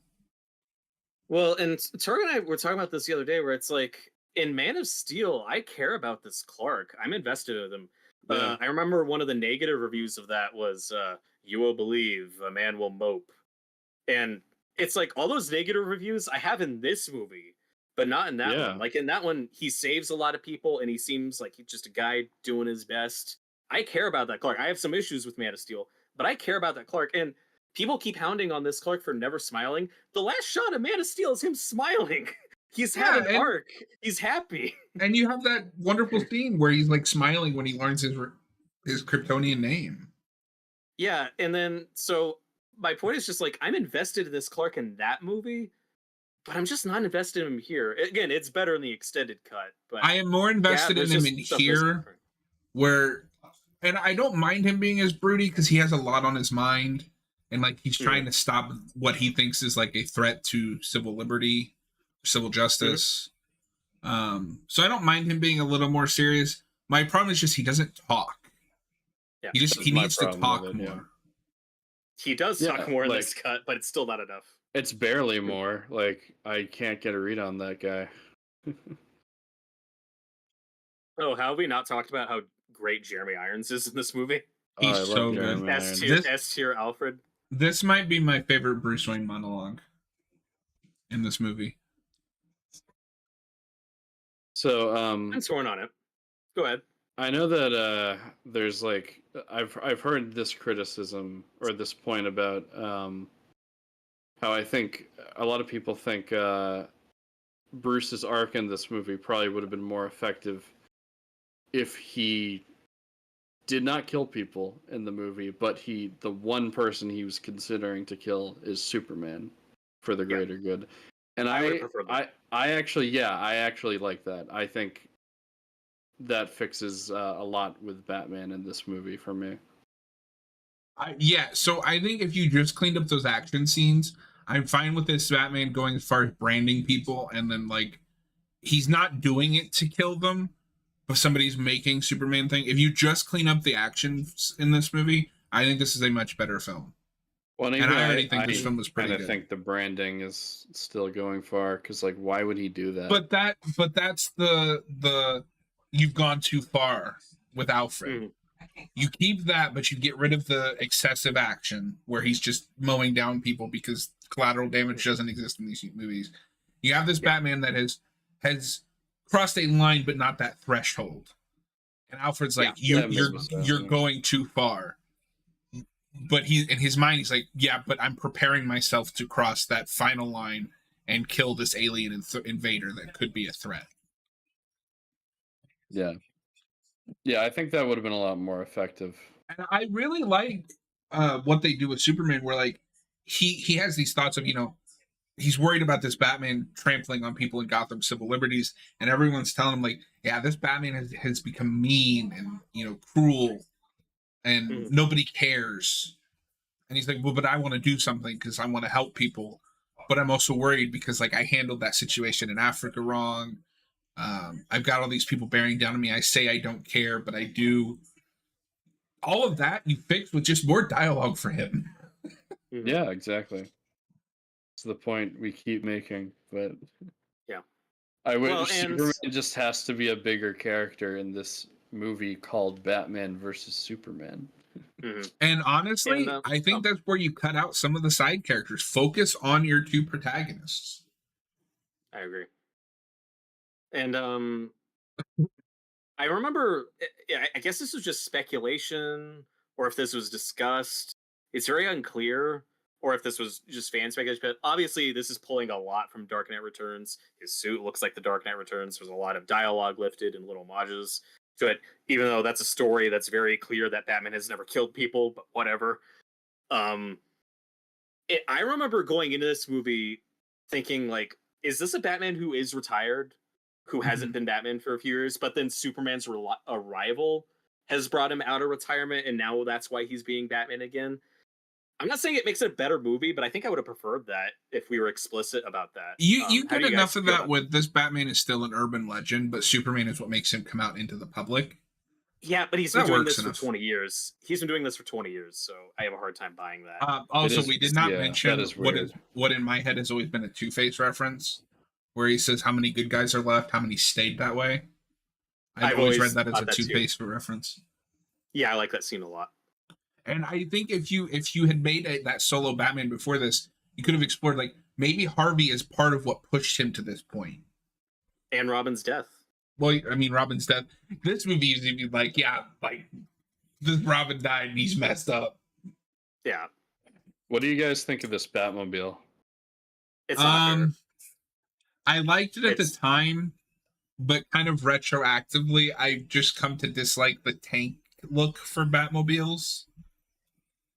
Yeah, I prefer the Tumbler over this personally. Yeah, because I just think this looks uglier than the Tumbler. I think the Tumbler. And I also don't understand. Better. Yeah, see, like this is ridiculous. And okay, why I put the Tumbler over this, besides it's just like aesthetic choices, is the Tumbler is when you're seeing it on camera, it's real, whether it's a model or a real freaking thing they're driving. As far as Batmobile chase scenes go, this one ranks pretty low for me because it's so CGI heavy.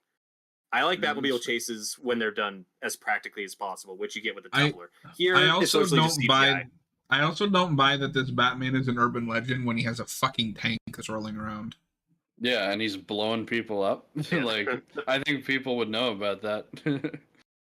And no Batmobile should ever have miniguns. Or rockets, whatever it is he's about. Yeah, miniguns. Adam Marsh says that this might be the worst Batmobile. Maybe in live action, yeah. I don't know. I'd put it above the Batman and Robin one, probably. I'd put it over the both Schumacher. I forgot like about those. Yeah, no, those are the worst. I like it's nostalgia, but I like the Forever one fine. And I prefer it over this. Surprise, surprise! I don't like the '60s one. Oh, the '60s one's awesome. It's beautiful. It is a beautiful car. Yeah. Also, honestly, the Batman one ranks pretty high for me. A lot of people were mad at that one. The Batman one's awesome. Oh no, it's great. A lot of people were mad, like it's just a car. I'm like, finally, we haven't done that in a while. I like that it's just a car.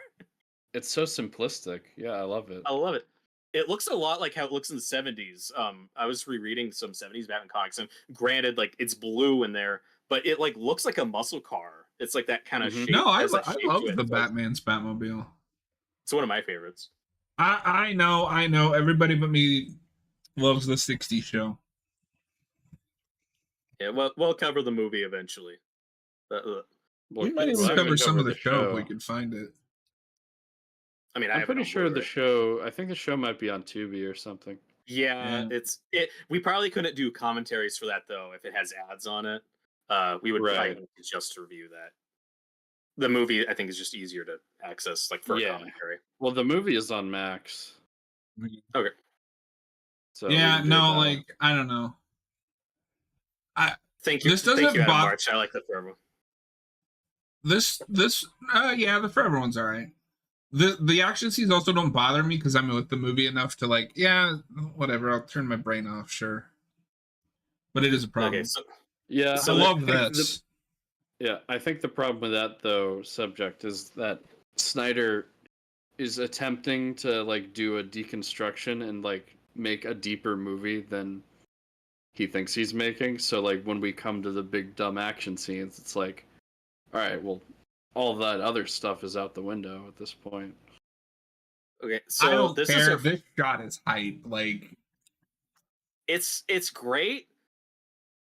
I will be Superman. Superman. You're not gonna. Oh, John's. Okay, you'll probably agree with me on this, Torgo. Superman just lets those criminals go that Batman was chasing. Why does he stop Batman and not those guys? Batman was in the middle of like getting criminals. And Superman's like, no, you can go, but I have a talking to this Bat fellow. Which, do you agree with me that this film is immediately shorter and more economical? Why don't we just have Batman get the kryptonite in this sequence instead of having to go steal it from Lex later? but just have Superman just not like Batman stops the criminals. He gets the kryptonite. He's like, great, driving away. Then Superman stops him, but it's like covered in lead, so Superman doesn't see it. That's more economical and tighter, right? Yeah, no, I think that would work way better. It's, but this movie has to be 3 hours long. Yeah, exactly.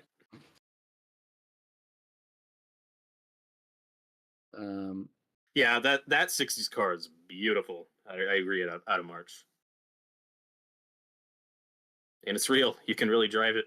Yeah, and like I was kind of trying to say earlier, like I can turn my brain off and enjoy the action in this movie. Like I love the Batman and Superman fight near the end, and the warehouse scene is cool. It is cool. It's just like in conflict with the movie that Snyder's claiming to make, like this deep, like meditation on superheroes and Batman's no kill rule and all that stuff. And it's like, I don't know, it feels like there's just two different movies clashing here. Yeah, for sure. And a big problem I have with both this and some other recent blockbusters, just with the way it's structured. The warehouse fight is awesome. That should be somewhere in the first half of the movie. Obviously, the context would be completely different, but the problem is your three biggest set pieces of the movie, Batman fighting Superman, Batman in the warehouse, and Batman, Superman, Wonder Woman fighting Doomsday, that's all shoved in the last half hour of this movie. That's all like in the third act. Yeah. It's just too much in a row. And like now, if you were to say, well, the warehouse fight's important because he saves Martha, you could lose most of it and just get to where he's in the room with Martha and KG Beast. Like that's the only part that matters. I mean, awesome. it's an awesome scene, but yeah, you're right. All they really needed was just him saving Martha.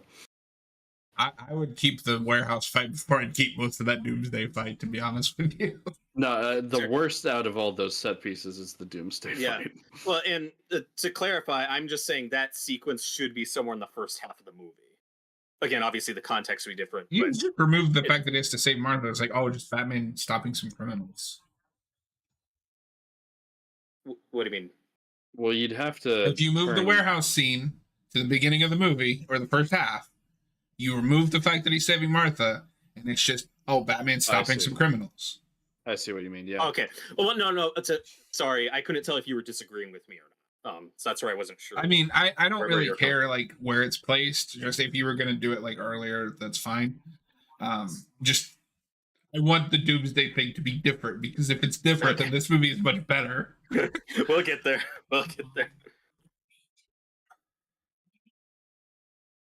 And see, like Martha Kent's speech here feels like a Goyer speech. I like that she just speeches to him, and then he just stands there and says nothing that whole scene. Yep. That's my problem with it. Like, in the context of the story, a lot of people hate that line where she says, you don't owe this world anything. In the context of the story, I don't mind that. No, and he doesn't. Superman is just a guy. Yeah. Like, that's always been my take on Superman. I don't like the Superman as Jesus. Yeah, thing. Well, and I think we need more pro-Superman people in this movie, because there's a lot of anti-Superman people. There's that one montage we get where the one guy's like, hey, maybe he's just a guy doing his best. You get that from one guy, but I just think we need a couple more like pro-Superman voices sprinkled throughout this movie. Like, no, I think he's great. I like Superman. I don't think we have enough of that. No, I would agree with that. Yeah, you don't see enough of the like divisiveness. Because it feels like most of the world hates Superman and then is really sad when he's gone, which isn't true. We do get that montage of him saving people around the world. Like, some of that is in there. There's just not enough, in my opinion. I like this like political espionage thriller side plot Lois Lane has going on. Yeah, we didn't need all of it put back in, but it's nice to see her do Lois Lane stuff. Yeah, and I like seeing Lois Lane. I mean, this is where you find out, like, the world finds out that he was framed. I think it's important enough. Yeah. Well, and some of this is in the theatrical cut. Yeah. It's just a lot more confusing and hard to follow. And like we were talking about earlier, like, I think Amy Adams is actually pretty good casting for Lois. Mm-hmm. The only weird thing is that she's pretty good. Yeah, the only obvious thing is that she's a redhead, but like it's fine. She still gives a good performance. Yeah. Yeah, I wanted to mention this earlier. Zach Snyder and his casting director, Laura Kennedy, who's worked on most of this movie, he's a director who doesn't get enough credit for just knocking casting out of the park, like most of the time. Not always. Yeah. As we said, Jesse Eisenberg, we don't like in this movie. But most of the time, he I freaking don't nails think it's it. a casting problem. Yeah, like in Watchmen, for example, I think most of them are perfectly cast. They aren't all, in my opinion, but he will get people like Ben Affleck, who you never would have thought of, and then are fantastic.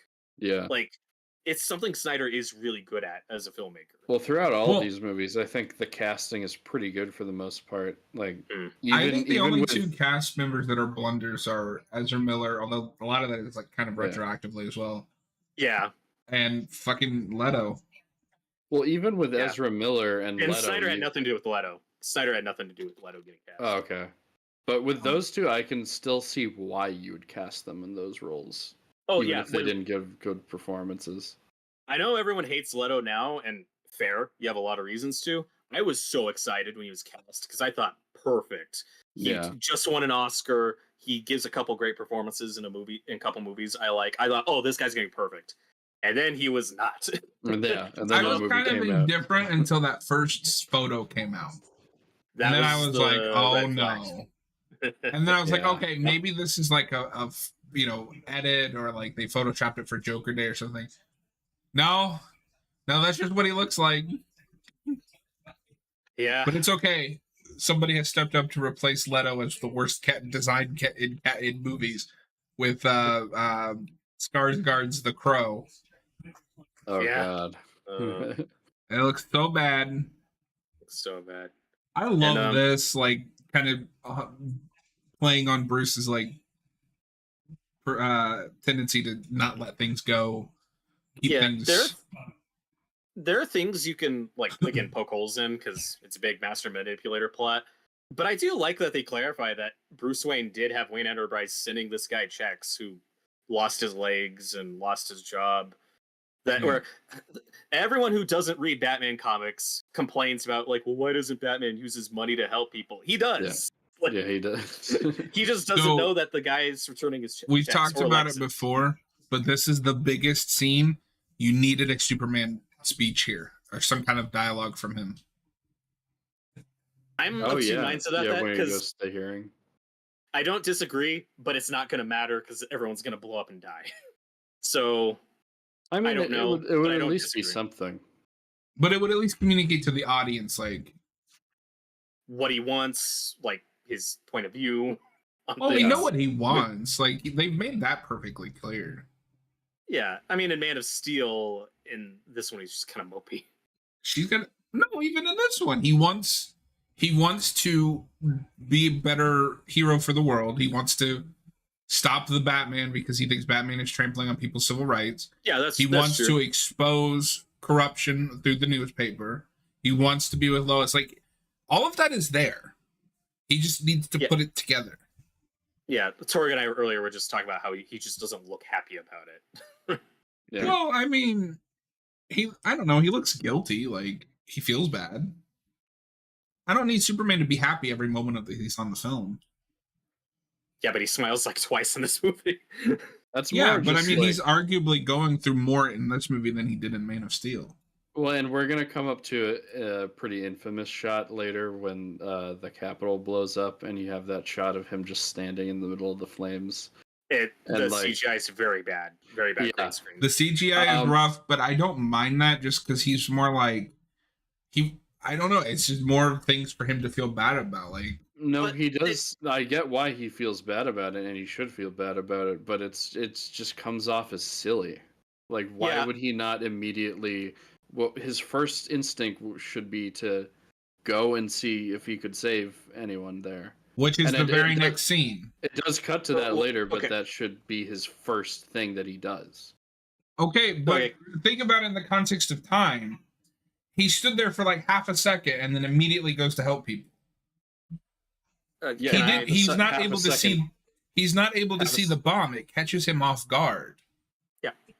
No, but I'm talking about after the bomb explodes. But yeah, what are you gonna say, Robert? I just don't like the choice. this is where the movie wants him to be very mythic and godlike. I get it. He's really powerful.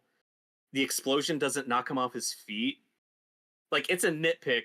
I just think it plays better if he's like under rubble, gets out, and is like, that oh would my have been better. God.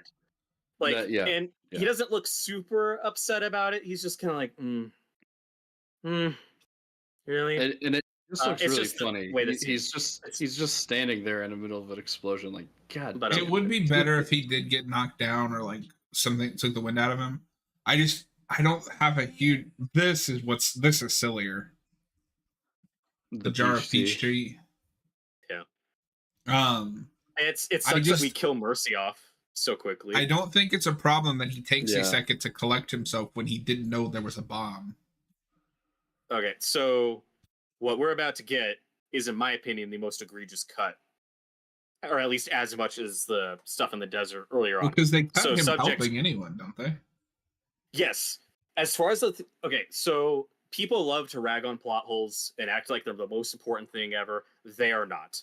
They do matter. You can complain about them, but story and character always comes first. Sometimes plot holes just happen, whatever. I love The Dark Knight. There's a lot of plot holes in that movie. Whatever. I love that movie. So yes, the desert sequence, I don't see anything wrong here. He's visibly upset and caught off guard. It just looks silly to me. I'm sorry. So again, there's one or two plot holes we do fix. Nothing's changed with the plot, whether we see Superman helping people or not, because this scene is cut in the theatrical. We don't see him helping people and then be really upset and leave. Yeah, as far as the theatrical goes, he just bounces. The Capitol blows up, and then he's just gone. Because plot-wise, they're the same movie.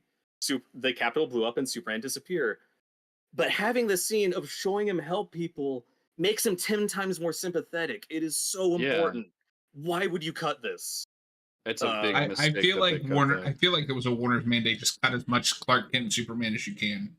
That's why, if all that matters to you is plot or time of, you just got to trim this down, you got to make this shorter for an audience, then you're missing the point of film. Like, again, you're not losing any plot stuff by cutting the scene, but oh my God, does it impact how you feel about this character? It's a minute. No, this is needed. Yeah, we're on the same page, hon. And it's just another thing, like, weighing him down. I like that throughout the course of this movie, he's weighed down more and more by things happening around him. For sure. When we say, like, the extended cut is the better cut, this scene is a big reason why. And we've talked about this before. Like, if you hate this movie start to finish, think it's the worst superhero movie ever or whatever, this extended cut isn't going to be better for you, because it's just going to be the worst superhero movie ever, boy, have I got some movies to show you. I think you need to watch more superhero movies. Yeah, I agree. But so this is another scene that I think you could cut. I don't need to see Alfred chopping wood. I don't mind it. I mean, I don't mind it, but I'm just thinking of, like, no, you're right. I just don't mind it, but like I said, give me all the Alfred that you want. Like, this Alfred's great. The Alfred cut, give it to me, Snyder. This is an Alfred I'd watch a movie about. I was gonna say this is the one Alfred, and maybe Andy Serkis too. I would like to see like a spinoff of him back in his like, as a soldier. Like his soldier days, or his spy days. Like that the actual Alfred show we got. Yeah. not like Pennyworth. No, I mean, I'd watch it if it was Jeremy Irons. Yeah, for sure. So if I was talking earlier about moving the warehouse fight up, you could have put that here of him getting the kryptonite. Like, you get a couple cool shots. Steal the warehouse, the kryptonite from the warehouse, beat up the goons, and although I wouldn't want to give up the shot we're about to get of like the batarang in the case. That's cool that can be off screen. That's fine. And I like the monitor part where you just see Batman like on a line, just like grab a guy. It looks very Arkham. That's cool. It's fun. It's a fun. So cool. And now Lex Luthor's dressed like a biker guy. Like his wardrobe's just so inconsistent throughout this movie. Is that the point? Because he's crazy. Like, he doesn't have an identity. I feel like there is an underline of like he's slipping throughout the course of this movie. Yeah, by the end of it, he's lost it completely. Yeah. I love this movie's batarangs. Not a lot of the movies use the batarangs enough. True. It's just an awkward thing to do in live action because it's so unrealistic. You know, if you're using them literally, where he throws a batarang to like knock a gun out of a guy's hand, like that looks cool in animation. It's fun, but it's super unrealistic and impractical. It's hard to make that look good in live action. But just the batarangs we do see, like just on the walls or whatever, like they do look really neat.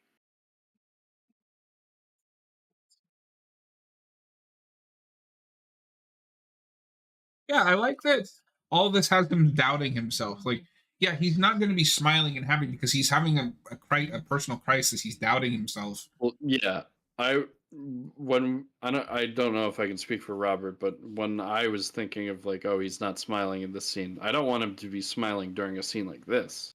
Right. Yeah, but sure. I just mean it would be awkward if he's smiling one scene and then sad the next. Like, it's consistent throughout this entire movie. He's having doubts and you know. I mean, you were talking earlier about how you don't think these actors have chemistry, but even at the Daily Planet, I just think we could have gotten more Clark Lois romance stuff, like in the first third of this movie, you know, early on. But again, part of the problem with that is that you do that in a Man of Steel sequel. Like, this needs to be about Clark and Superman. Yeah, there's just a lot going on in this movie. I guess maybe one of the biggest issues you can say that just went wrong with this movie is that it does try to do too much. It's a Man of Steel sequel. It's a Man of Steel sequel. Movie. It's a Batman movie. Introducing a Batman. It sets up the Justice League. Well, and if it were up to me, you would cut out that entire email scene. That is nonsense. That is the worst setting up the... And again, it would still be bad. It's also just placed like in the worst spot of the movie. Put that earlier or later. Scene. Yeah. That should have been the after credits scene. You're not wrong. I mean, at the end of the movie, we do get that dialogue with Bruce and Diana about, you know, the others looking for them, but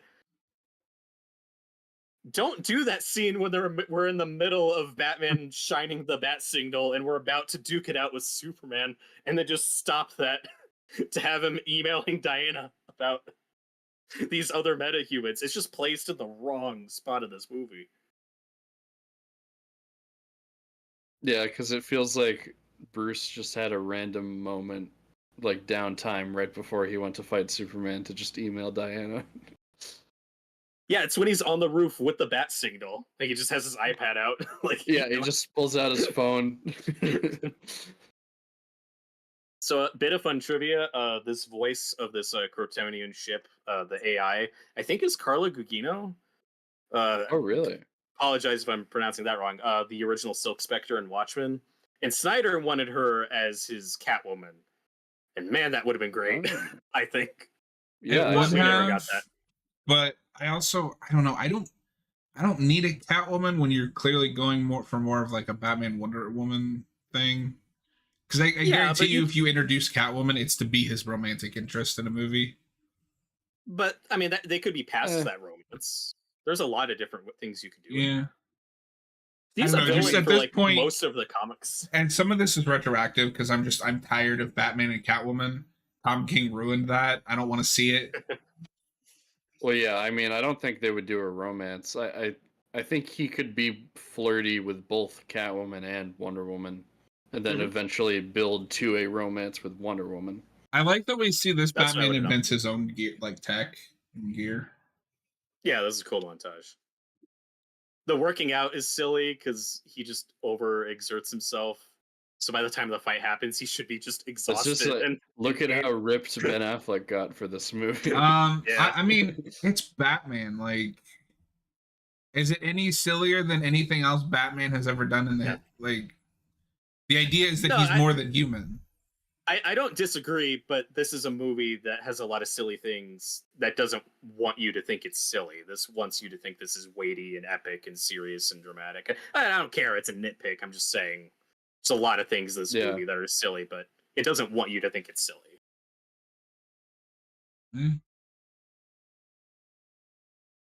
As long as it's taking itself seriously, I don't care.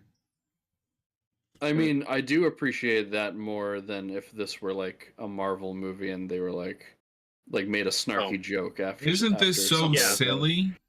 Yeah, that's one area where this movie has aged a little well, because when this comes out, everyone complains about it and says, "Why can't you be like Marvel? Why can't you have levity? Why can't you tell jokes?" Compare this to modern MCU. And then, this is a breath of fresh air.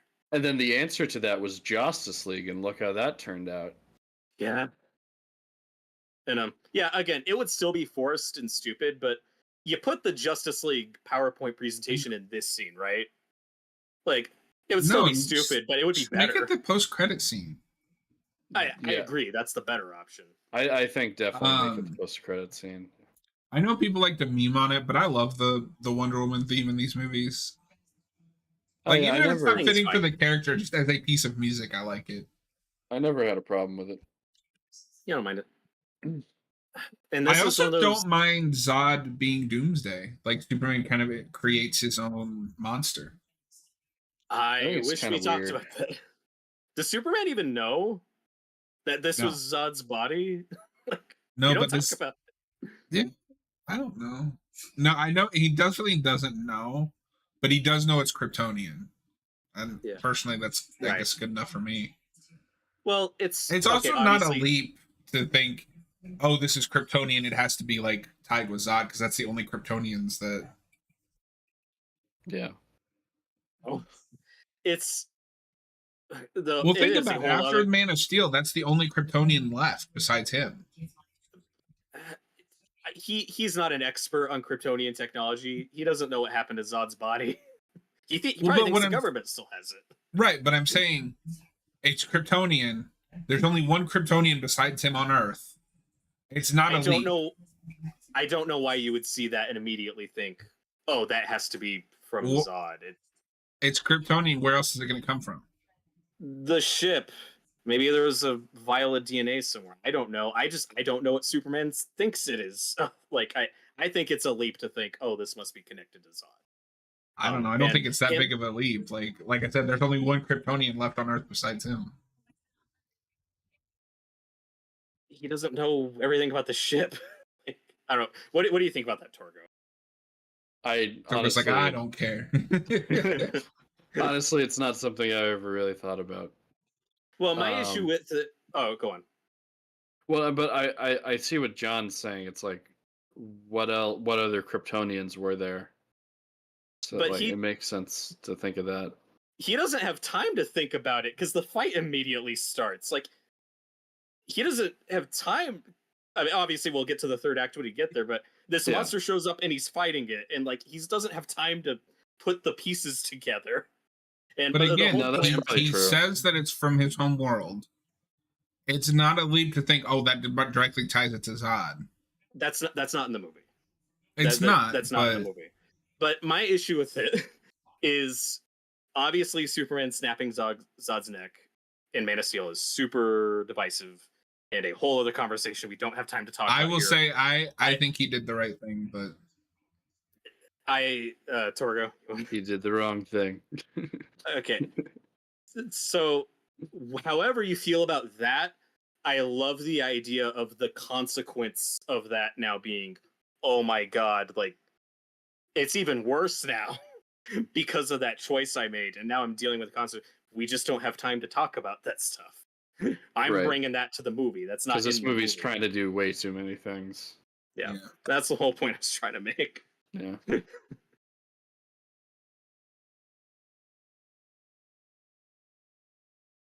And I think this scene was cut. It's a little silly, but like, I don't mind it. Like, because the whole point is, oh, this couldn't have been a premeditated explosion or suicide because this guy just bought groceries. Not all of it is cut because I distinctly remember, at the very least, because she's going to open his fridge and say, oh, he didn't plan to die. And I know that's in the theatrical cut. I'd have to, because she's talking to Jenna Malone during the scene, who is not in the theatrical cut at all. No, she's not.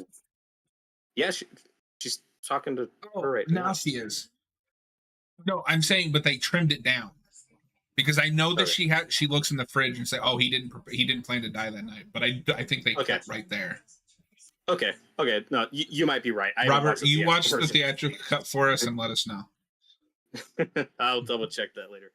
But yeah. So I don't know. Like that's a scene some people rag on. Like, oh, that's kind of a leap, and maybe it is, but I think it's fine. What, the At least food? theory. Yeah, that she would at least theorize, like, oh, this wasn't premeditated. He didn't think he was gonna die. It is a criticism I've heard other people say. Basic psychology would say, oh, if you're planning to kill yourself in a day or two, you're not going to buy a week's worth of groceries. Like, I don't probably. know. I can't say for sure. So Clark has the power to talk to ghosts? Yeah. I've always thought this was just like in his head. I'm fine with that. It probably is. I'm fine with that. It's unclear if has he heard this story before and just like reacting. He's reenacting it. He's probably remembering the story that Pa Kent told him. Yeah. Maybe, like, you're not wrong. It just plays to me like he's hearing this story for the first time. I'm not saying you're wrong. It's story, just confusing. This story gets, I feel like it's made fun of a lot. I kind of like it. Like, I get what Pa Kent is like saying, and it's wrapped up in a metaphor that I could see a Midwestern farmer using. I don't know. Mm-hmm. I think it's fine. My biggest issue is he changed the way he taught. Like his Kevin Costner changed like his accent, and it's super distracting. We have that with Diane Lane too. Like her performance changes with each movie, and by at least Justice League, she's playing it like an 80-year-old woman, and it's really jarring. I think this scene would. I like the visuals. I like the cinematography. I think you could have just done this as a flashback with a younger Clark Kent and just him thinking about that. It's a nitpick, but it's kind of the same logic as the bats lifting up young Bruce in a dream. Like, I don't know. I can kind of buy that he's just like thinking about it, and this is a cinematic way of showing it to the audience. Adam March says this is obviously where Rise of Skywalker got the Kylo Han scene. Oh yeah, big time. Except Kevin Costner had shaved for this scene. Yeah, I don't know. I like that little hero cake story. It's fine. Yeah, it's an interesting problem with the story because I buy that it kind of relates to the struggle that Superman is going through right now. Yeah, the lesson is there are always going to be consequences for your actions. Right. What I don't like about the story is how it's presented in the movie is, okay, well, when did you get over that? Well, when I met your mother and fell in love, and then she was on my world. It was my world, yeah. I don't like that stuff because in Man of Steel, it is very clear that Clark just cares about people in general. He just loves humanity.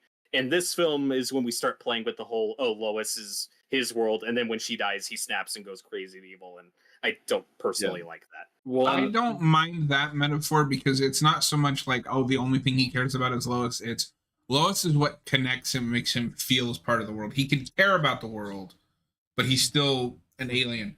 To equate this to Smallville, throughout all of Smallville, he's always talking about how he no matter how many friends he has, he feels like an outsider.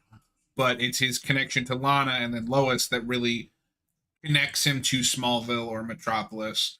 It's the same thing here. It's, I'm on this world, but I don't feel like I fit in. You make me feel like I fit in, even though I care about everyone. It's you that bridges the gap there. I don't mind that stuff. It's just the nightmare sequence that implies, well, when Lois dies, he's gonna go crazy evil. But I don't have a problem with that and some of that is retroactive now because we know it's not a light switch. Yeah. It's mind control. It's just a problem with how it's all presented. But you should have just cut that nightmare stuff altogether. Like it's all nonsense. Yeah. No, you should have. Yeah. We talked over the scene in the manor. The rundown manor. I like that scene a lot where he talks about Balls, the House of Wayne.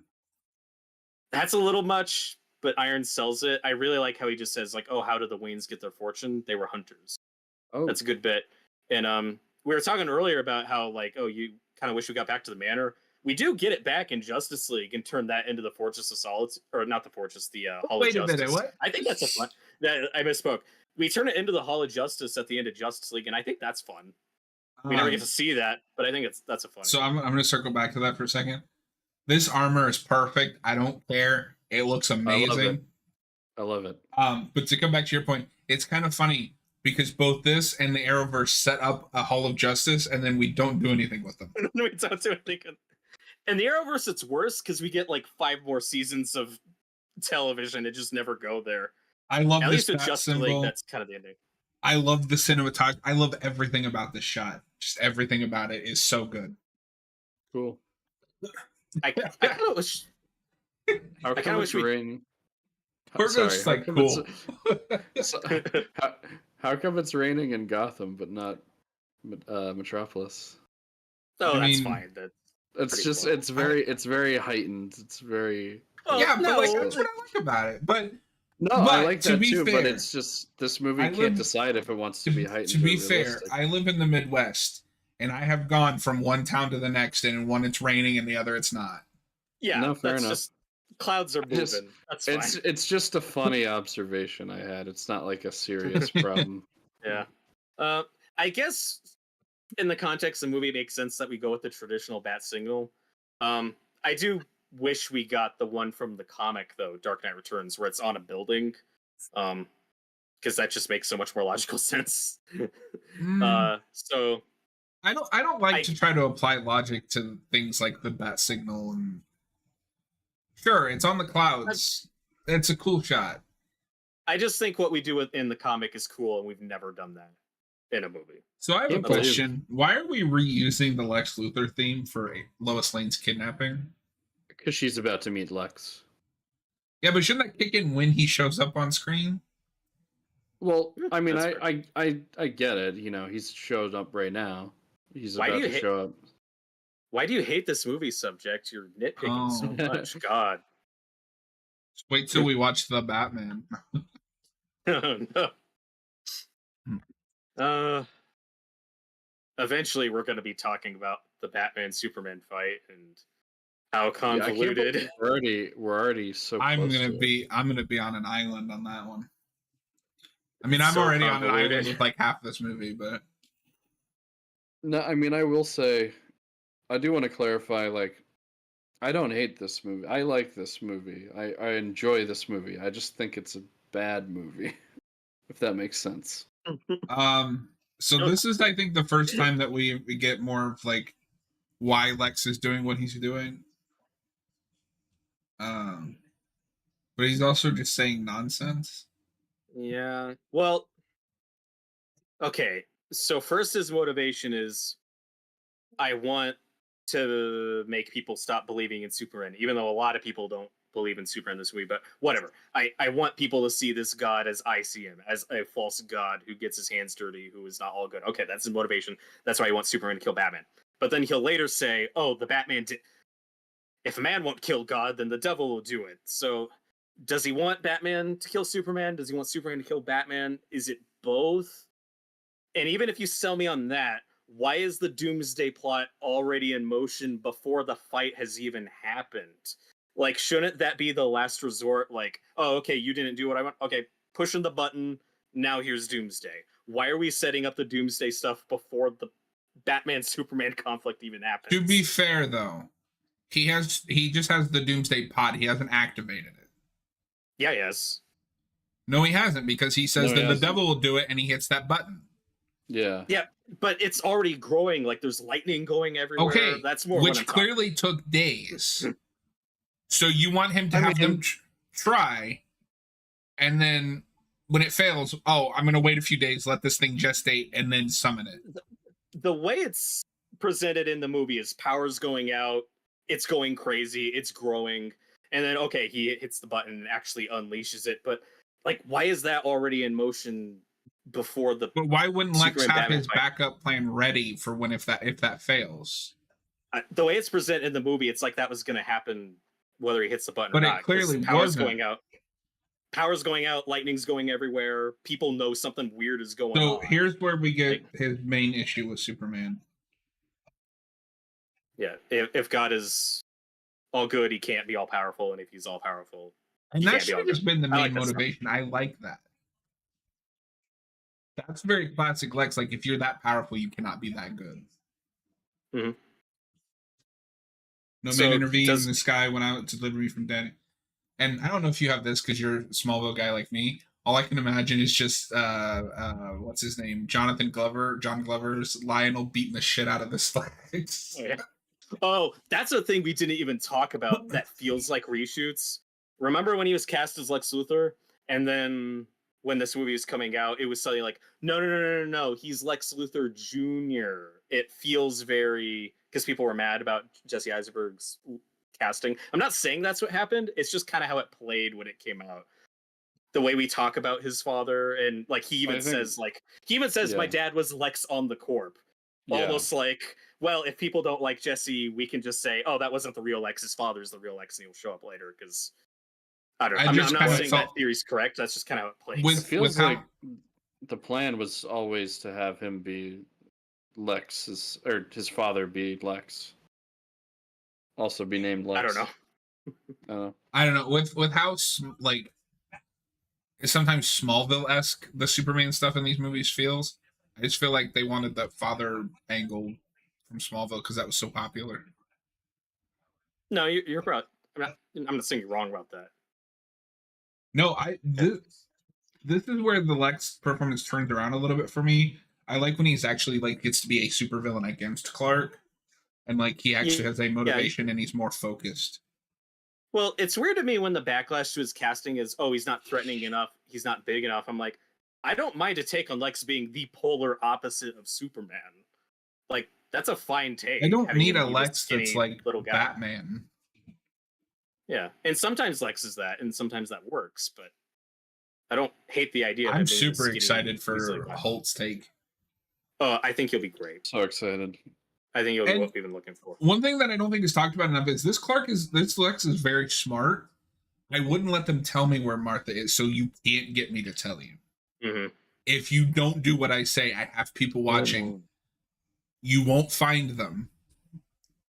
And boy, does Superman not try it his best to convince Batman to team up with him.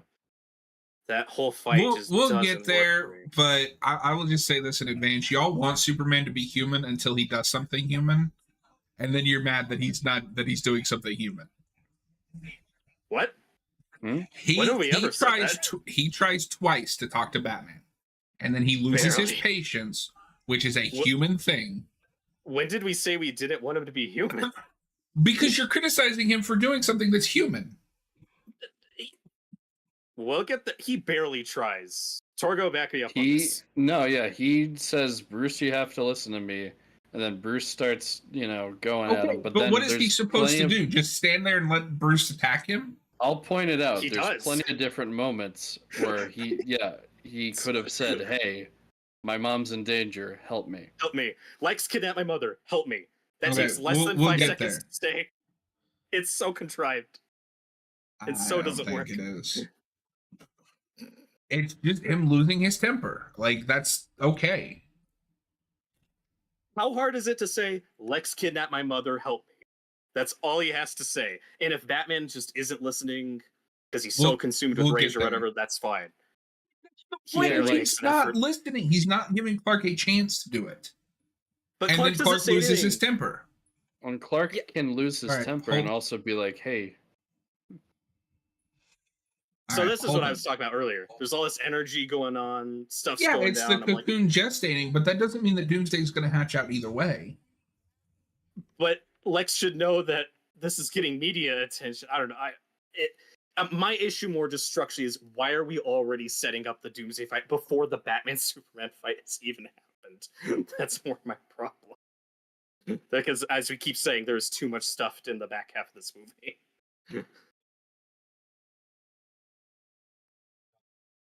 And so I mean, in this he scene, even goes there with the idea of helping him or getting Batman to help him. Yeah, and he barely tries. Well, but that exchange with Lois kind of implies that he is considering killing Batman. Yeah, it's a weird moment that doesn't. So it's almost like more that he's just. But think about it from the Superman's perspective. It's like he's been having all these self doubts and this like not sure of himself. And now he's got his mother is kidnapped and is in danger. Like, he's not thinking clearly, so he's not going to see a way out. Yeah, well, I think that line is. And then we have to put the whole thing on hold for this fucking bullshit. Yeah. I don't know. I think it's supposed to play that he's conflicted.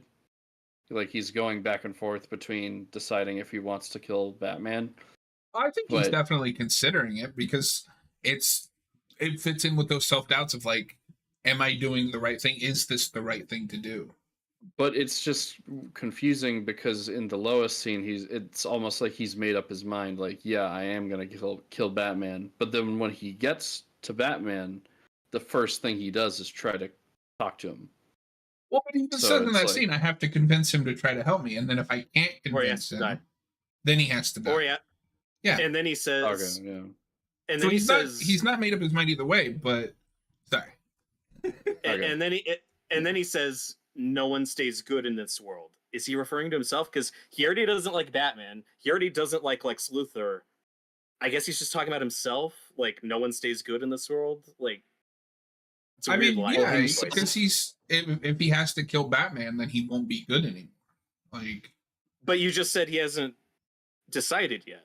That's why I said if he has to kill Batman, not when he kills Batman. But then he says it is a very awkward Goyerism. I'm just saying I can see where Goyer might have been coming from. Okay, guys, look, it's Aquaman. Unite the Seven. Probably the most wasted cast member of these. I think he's a fun Aquaman. No, I think he has the potential to be great, but neither of his movies are what I would call great. Like, the first one's okay, and sure. I didn't finish two because I was like, I don't. He's just kind of playing Jason Momoa in those movies. Yeah, that's the only great performance from him, I would say, is the Snyder Cut. Ironically, I like him. Yeah, he's a little bit more sober in that movie. I think this Cyborg cameo is the weirdest of them because it goes on a while. This is where we introduce the mother box, and it's really confusing. The CGI is kind of bad. There's just this half a guy in the background screaming. That half a guy looks awful. People watching this movie who don't know much about like certain like DC lore and just know Batman and Superman are watching this scene like, what? I remember someone joking about them releasing the tie-in Cyborg action figure for this movie, where he's just on a thing going, ah! Like, it's just a torso. It's also weird because this implies that the mother box just grew a robot frame around his human parts. Yeah. Yeah, mother boxes do a lot of things in this universe. I love that shot of Batman just waiting. Yeah. No, this is a great looking movie. Yeah, for the most part, yeah, definitely. But yeah, again, this is stuff that the Justice League stuff doesn't bother me as much after the Snyder Cut. Now that I have the whole thing, but it's still really awkward and shoehorned in. This place. That's a fine post-credit scene, like we mentioned. But okay, so subject. Okay. When we reviewed Dark Knight Returns, your defense of the scene was he can't hear in that helmet because he couldn't hear in the comic. He is real quick, definitely able to hear in this. Real quick, because I thought about it after we stopped shooting, that you were right. He can hear. Yep. Okay. Yeah. So if that was in the movie, this would play Bruce, better. Please. I was wrong. You have to listen to me. Lex wants us to. And guess what? Bruce doesn't care. All right, but now, after he smashed the sonar things, there's no time. Don't understand there's no time. It's so vague. Why are you being... And then he pushes him. He has so much time right here to just say, Lex kidnapped my mother, help me. It's okay if Batman doesn't listen or believe him, but he has so much time to just say that. I also don't know why he pushes him. Like, Batman didn't... He just walked up to him. Here's why. Here's why. You have that scene earlier where that woman says the only thing he understands is force. Clark is trying to make him understand by speaking what he thinks is his language. So why doesn't he say anything after he pushes him? It's just funny because he's like, hey, dude, listen to me. Okay, but what is he supposed to say? We know where this is going. He's walking really slowly to him, picks him up, throws him again, doesn't say anything. He could have said, like, right here in this scene, you're letting them kill Martha. But he waits until the very end to say that. And because he's clearly pissed at this point because Batman's not listening. He's barely tried. Batman has What no is he context supposed to his say? story. Lex I don't know. kidnapped my mother. Help me. You can That's all still we're saying. you can also still be pissed at Batman and try to like make him listen to you. I'm not enjoying this fight very much because if I wanted it, you'd be dead already. Well, I Why is that still way? enjoy the fight if I'm not thinking about any of this. Yeah. I Well, think but the fight's even then, okay. he's still also conflicted. Like, he still has those thoughts that he wants to kill that he may have to kill Batman, and Batman's not listening. Like, how far is he supposed to go to convince him? Like, I don't know. Say that Lex Luthor kidnapped your mother and helped me save her. Yeah, and he started to tell him Lex wants us to do this, and Batman cut him off. Like, yeah, thank you, Adam March. He's not listening because Superman keeps picking him up, throwing him. He does it twice. That's why Batman isn't listening. So, like I said, I think this fight's pretty good. It's well shot. It's okay. It's just it's so frustrating for me because it's so well, you know, contrived. I mean, if you came to see Batman fight Superman, I definitely think this scene delivers on it. Yeah, it's pretty good. And with the IMAX aspect ratio, it looks amazing. It looks great, yeah. Now, I get that Superman's holding back because he doesn't want to kill him. So I get why Batman is doing so well in this fight. It still just feels kind of one-sided by the end of it. I don't like how easily Batman takes him out. I think you need him shooting him with a couple more. Like, I buy it. I don't. No, I buy it because the minute that Kryptonite wears off, he is completely out of his league. Yeah, and then he shoots him one more time with it, and then he's just out completely. At least have him shoot him with that a couple more. Well, think about it. Kryptonite makes him human. This Batman is a beast. Okay, so he shot him with Kryptonite. That makes him more human for a bit, so Batman's beating up. Now he's getting his strength back and gonna fight back. Batman is then going to shoot him with one more Kryptonite grenade, and then he's just out. Okay, but how long is a powerless Superman supposed to last against a experienced Batman? I'm just saying you could have shot him with a couple more Kryptonite grenades. This really throws Superman under the bus for me. I just think he loses this fight too easily. I think it feels very fanficky. Batman's cool. Batman beats up Superman, and Batman wins easily. And I'm saying this as a Batman guy. I think it's a bit one-sided. That's fair. I mean, I love both Batman and Superman, but I think because I'm more of a Batman guy, it's never really bothered me. And because, you know, he's beaten Superman in the comics before. Like, I feel like it's because this Batman had the tactical advantage. It goes into that. I know it's a meme now, but like prep time, he prepared for this. And Superman is not prepared to lose his powers. And this version of Kryptonite isn't like, it's not like Smallville, you know, where he's in pain. It's just now he's human. Like I said, I'm nitpicking. It's fine. Like, the fight's but it is really good. funny that they literally throw the kitchen sink in there. That's our big moment. Again, where's that action figure? Where's the action figure of Batman holding the sink that you can make? I want the action figure of him in the suit. Like, I cannot get over how good that armored suit looks. That has to exist, right? And they made the white lenses look good in live action. Yeah. No, I do like earlier. To be fair, Batman's taking his licks before he shoots Superman. Mm-hmm. All you could do to fix the scene for me is just have him, while Superman's on the ground here, just shoot him one more time so he's really incapacitated. That's the only change I'm making to the fight. I want to make that clear. It's a nit. But to be fair, it doesn't bother me. He needs that last grenade for what comes next. Yeah, but no, he can just have an extra on his belt. I get what you're saying, but I do think it's funny earlier when Superman knocks Batman into the floor below, and like you see Batman get like scared for a second. Yeah. I think that's kind of funny. Oh, their performances in this fight are great. No, it's so good. No, I love that Batman has every inch of this fight mapped out, and like because he calculated that Superman is going to throw him on this building. It's a nitpick, but I'm just saying. We're about to talk about the most infamous scene. It is a nitpick, but also like I've seen Batman do crazier things. Sure. And I assume you guys have noticed the Riddler question mark Easter egg in this set. Did you guys know that Snyder wanted to use Riddler? I did not. In one of his. Yeah, it was gonna be like Riddler and maybe Lex or someone else like working on the anti-life equation. It was gonna be like a big thing, and I thought it sounded weird. I know this is just straight from the returns, but I love how Affleck delivers this line. Yeah, for sure. Yep. Batman v Superman is my third favorite DCU film, beaten on. Hey, what's up, anime? Only beaten by Justice League and the Flash. Hey. Yeah, for sure. Okay. If you're talking about the Snyder Cut specifically, I'll agree. Because I hate Justice League so much. It's so bad. Yeah, the Snyder Cut is definitely my favorite out of Snyder's DC works. Yeah, I go back and forth between this one and Snyder Cut. I like Man of Steel a lot, but I do have a lot of problems with it. They're just such different things to compare. But I do like Man of Steel a lot. I think I might like Man of Steel more than this. I used to like this more, but I think I like this a lot more. But I'm also biased because this is my second favorite live action Batman.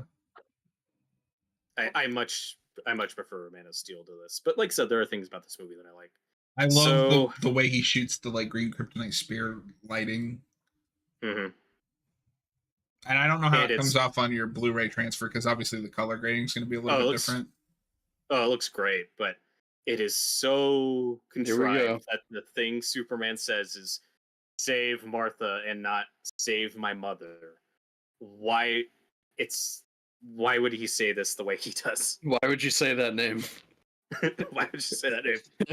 So, no, yeah, because like, why would he think? The problem is it's just not set up in the movie because we've established that he knows that Batman is Bruce. Yeah, and we never see where he figures that out. I mean, he could have just figured out right then and there that suit can't be made of lead. But you're right, we needed to see that. You could have done it in the Batmobile scene when they have their face off. Just have him X-ray vision and go, "Oh, you're Bruce Wayne." Like, and honestly, that's probably the place to do it. Yeah. Yeah, just like the DCAU. But all you need is that scene, and this makes a lot more sense. Yeah. Because I don't know why he would think the name Martha would mean anything to he has Batman. A mental breakdown. And because nice to see you, anime fan. That's how you make Clark like look into Bruce Wayne's history and find out about his parents. And we both have this mom named Martha, and that's like, and then you use that as the last ditch effort to, hey, I'm not much different than you. And Adam Arch, like, I'm not gonna say that he's the best, like everybody should love him, but like I have a special place for this Batman because it's the first time we got some of the comic booky things that the other movies just didn't do. We finally got like the Arkham level fights for Batman. We got the black and gray suit. Yeah. I just I love this suit. Batman so much. It's my favorite. Yeah. No, Ben Affleck's great. Love the performance. I love the suit. It's just the script that I have issues with. This is currently he's probably like my third favorite live action Batman just because I have the script issues. For me, it's Pattinson, Affleck, then Bale. Yeah. And then about the my last word though on the Martha scene is that, like, I have a lot of the same complaints most people do. I understand the point of it, but it's just executed in a really silly, goofy way. Yeah. Subject. Will you agree with this? I just have an editing issue with it. Besides just the whole Martha line, I think the big emotional Martha montage, where we flash back to Bruce's Martha to his mother, that should come after Lois shows up and gets the context of this guy has a mother. That here's another woman who loves this guy, and now I'm thinking about what I lost. I think if you just put the montage after Lois shows up, I think the scene plays better, at least for me. Yeah, I mean, I'm not opposed to it. I don't know. That scene has never bothered me personally. It needs more setup, sure, but I don't mind that that's Superman's last last ditch effort of like, hey, hey, thanks anime, we appreciate that. We're definitely gonna be talking about Batman, a lot of Batman. Oh yeah, all the Batmans. That's what the channel's all about. All of them. All of the Batman. Yeah. So what's interesting is on first. Oh, go on. This is a dumb move by Lois. So I'm just gonna throw this spear in the lake. I get why she does it because, I get why she does it because it's kryptonite and it's hurting. But Superman. It's kind of like contrived for the third act drama, where for no reason she goes back and looks for it. What do you mean for no reason? She doesn't. She doesn't know that they need it. Right. Because it's Batman. I'm pretty sure it's Batman that realizes that he can use the spear.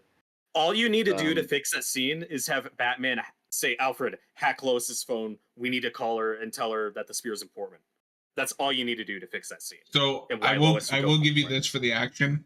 At this point, he shouldn't be blowing people up. Yeah. Yeah, that I was gonna bring that up. Like, this should have been the. Has he not learned his lesson? Like, this should have been the moment of clarity. Like, oh, I need to be better. And he's in really good fighting shape after just getting really messed up by Superman. You wouldn't think that just happened 5 minutes ago. Watching the scene out of context, like he should be no problem. He got more health. Yeah, he got his health bar rejuvenated. Yeah, he got a 1-up.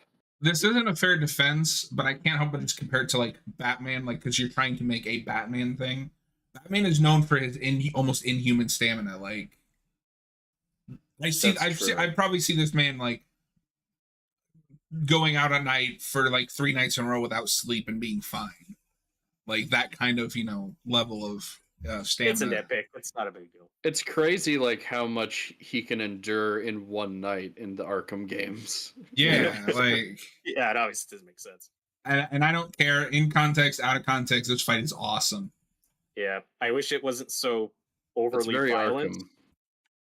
But as far as combat and the way it goes and the way it's shot, it's the closest we've gotten to the Arkham games. Yeah, I just wish it wasn't so overly violent. Like when he walks up and stabs the guy for no reason. I don't know. It's a nitpick. The guy's down. I don't see Batman just slowly walking up and stabbing that guy. Like, did you just kill that guy? Like, I don't know. That's my only problem with this scene too. Yeah, I'm with you on that. But my problem with that is you just need to see what he's actually doing.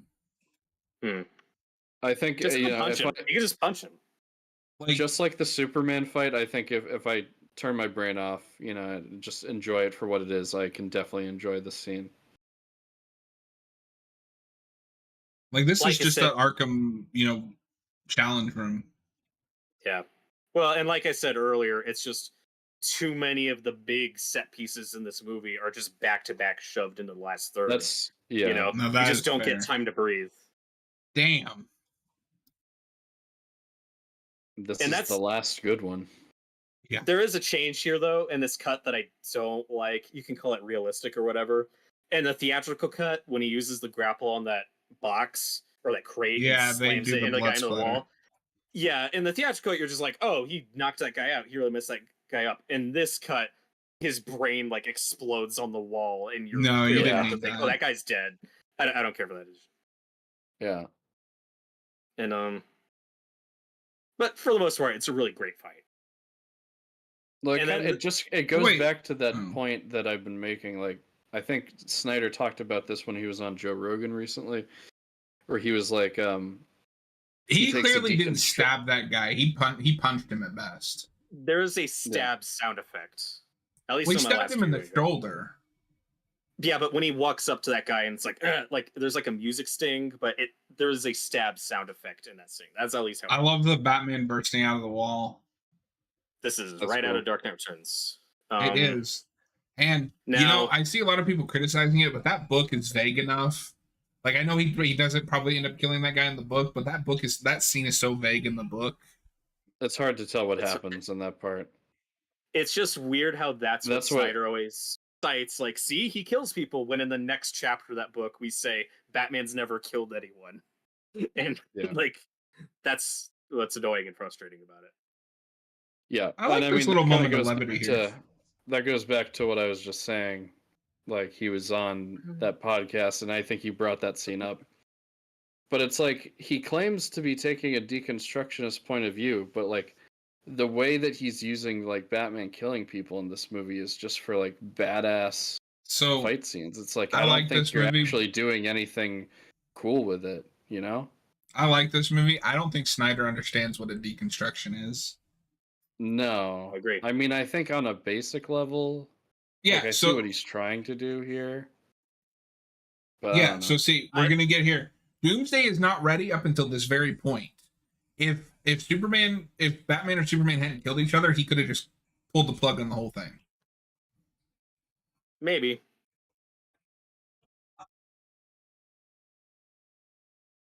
I like the line where he says, I'm a friend of your son's, I get it, the cape. It's a good bit. It just doesn't work for me when he was trying to murder that guy less than 10 minutes ago. That's the only thing I don't the comedy is from Martha. Yeah, but would he really say, I'm a friend of your son's? To her, yeah.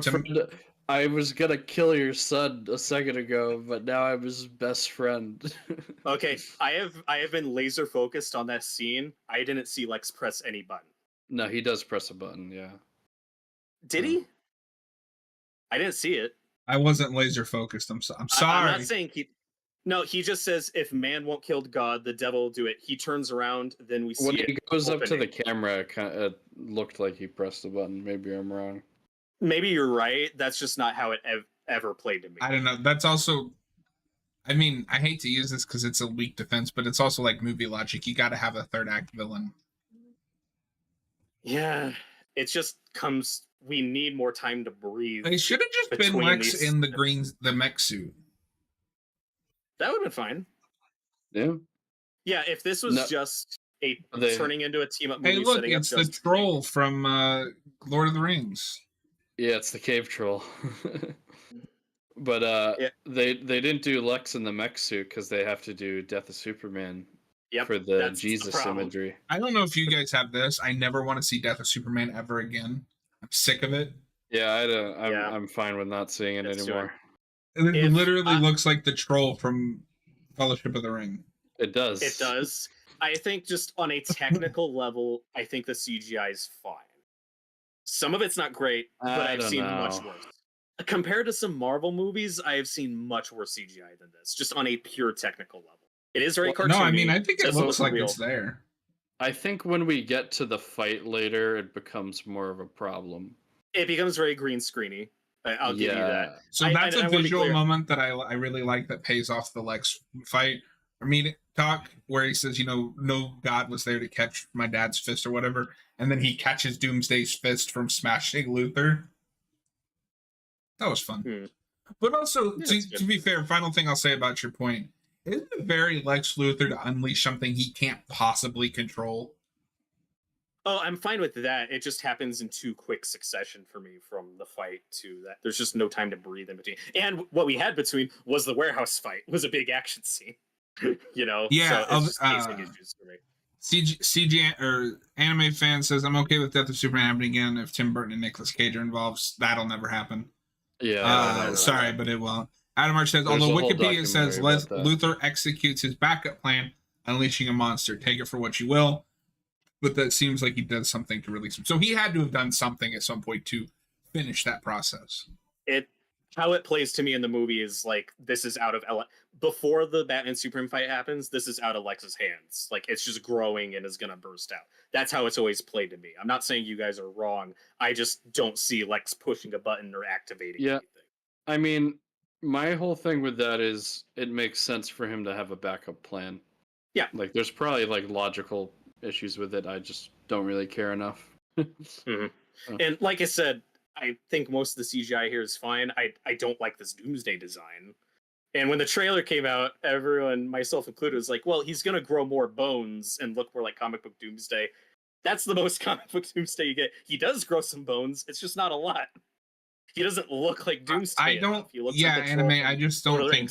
Yeah, anime. I don't think Tim Burton would do it. He's not a comic book guy. Yep. He said anyone who knows anything about him knows that he's never read a comic book. That's true. I mean, that shows in his Batman movies. Yeah. Those are going to be fun commentaries. Oof. Yeah, that's going to be the opposite of this, where I'm defending them. Yeah, and I'm like, fuck this. Yeah, and subjects is gonna be like, I like that Batman kills people in this movie, but I don't like that Batman kills people in this movie. All right. We'll talk about my hypocrisy with that when we do those We'll movies. talk about my hypocrisy there as well, but at least here it's like a point. Kind of. We've talked a lot about how inconsistent and and if I'm a hypocrite, so are you. So are you for liking those movies. Well, you know, we all have our biases. I've never said I like that Batman kills people in those movies. I want to make that clear. Yeah. But God, okay. I love coffee. I think let's save that for. Sorry, but let's save that. Focus on the movie we're on. Hey, Batman Returns commentary for Christmas. I'm down. Yeah. People aren't gonna like what I have to say, but okay, so now we're gonna get the nuke scene from Dark Knight Returns, which is in a completely different place in that story. But this escalates really quickly, right? Why didn't? Is it any quicker than the Avengers, though? Like, not to compare Marvel and DC, but this creature has just shown up, and they're like, fire a nuke. Why didn't they do this in Man of Steel when ships showed up and were destroying the Earth for like 20 minutes? They didn't use a nuke there. To be fair, though, in Man of Steel, it's because they had a different plan, and the military was involved. That's fair, but at the end of the day, Superman was a big part in saving the day, and now Superman's trying. Like, I don't know. I just think this happens. To be fair, this is pretty quick, but it's just so we can fit that last bit of Returns imagery in there. Yeah, and it's to take Superman out of commission, and it looks really bad. And, yeah, I've seen worse. I've seen Justice League. I just don't think I've seen Justice League. I've seen worse. I just don't think it translates. No, whereas when sorry, not the last bit, because we're going to get one more, and I actually think that looks really good when he's like jumping from building to building and the lightning strikes. But yeah, okay. Another fun fact I want to point out: the voice of the president is Patrick Wilson, who was Night Owl in Watchmen, and then will go on to be Ocean Master in Aquaman. I think that's fun, even though this president apparently really sucks in this universe. I can't believe he became Ocean Master. I like that fan theory. But yeah, all I want to say on the Tim Burton Death of Superman thing is I think he would make it, at least if you're going to take him at his word, and the Death of Superman Lives, What Happened, great documentary. It is like one of the big projects he worked on for years that never materialized. I think any creator that was taken from him, like it's not like he walked from that project. Like I think lots of directors have worked on projects for years that didn't happen, that will always have that nagging at them. Like, oh, I wish I could do it. He literally says in that documentary, like, I'm going to make it. One day I'm going to make it. So I don't doubt that he would make it even now, but the studio is never going to ask him to. It won't happen. So what I'm hearing is you want to start a Superman channel. I have a lot to say about Superman. Oh my God. I'm down. It's more work for us. Adam March says, are all the Watchmen actors in this movie? Probably most of them. Well, Jackie Earle Haley's not. That's a big one. Billy Crudup is not. Billy Crudup is in the next one. That's true. Yeah, he's Barry's dad. And Adam March, an anime fan, you might have missed this earlier, but the voice of the Kryptonian ship in this is Carla Gugino, who was the first Silk Spectre in Watchmen, so she's just a vocal cameo. And Snyder wanted her as his Catwoman, which we never got, and I think would have been great. Oh well. But yeah, there are a couple of Watchmen vocal cameos. Can I just say how happy I am that Carla is a Flanagan regular now? Yeah, I guess I haven't seen any of her Flanagan because she's in Gerald's Game, which I still haven't seen. She's in Gerald's Game, Haunting of Hill House, The House of the Fallen House of Usher. Yeah, it's like all the Flanagan stuff I haven't seen is the stuff she's in. She's amazing in Hill House. Oh, I'm so excited to get to the Flanagan stuff. You're selling me on it. It's not high on my Flanagan list. I don't throw this around very often, but that show is a masterpiece. I don't doubt it. I'm excited to watch it. House of Usher and Midnight Mass just sound more like my jam personally. I think Midnight Mass is the only one that she's not. Okay. And so, because nothing's interesting is really happening right now. Our plan is to do Oculus which is his kind of first attempt at the themes that he's doing in Hell House. And then we're going to try to do Hell House first just because that did come out first. But we can do Midnight Mass after. You want to do Oculus as a commentary or review? I was thinking review. I haven't seen any of those. Well, the Netflix shows would definitely be reviews. We're not doing commentaries on those. So right. I'm just asking about like variety. We'll plan that out later because I'm not sure.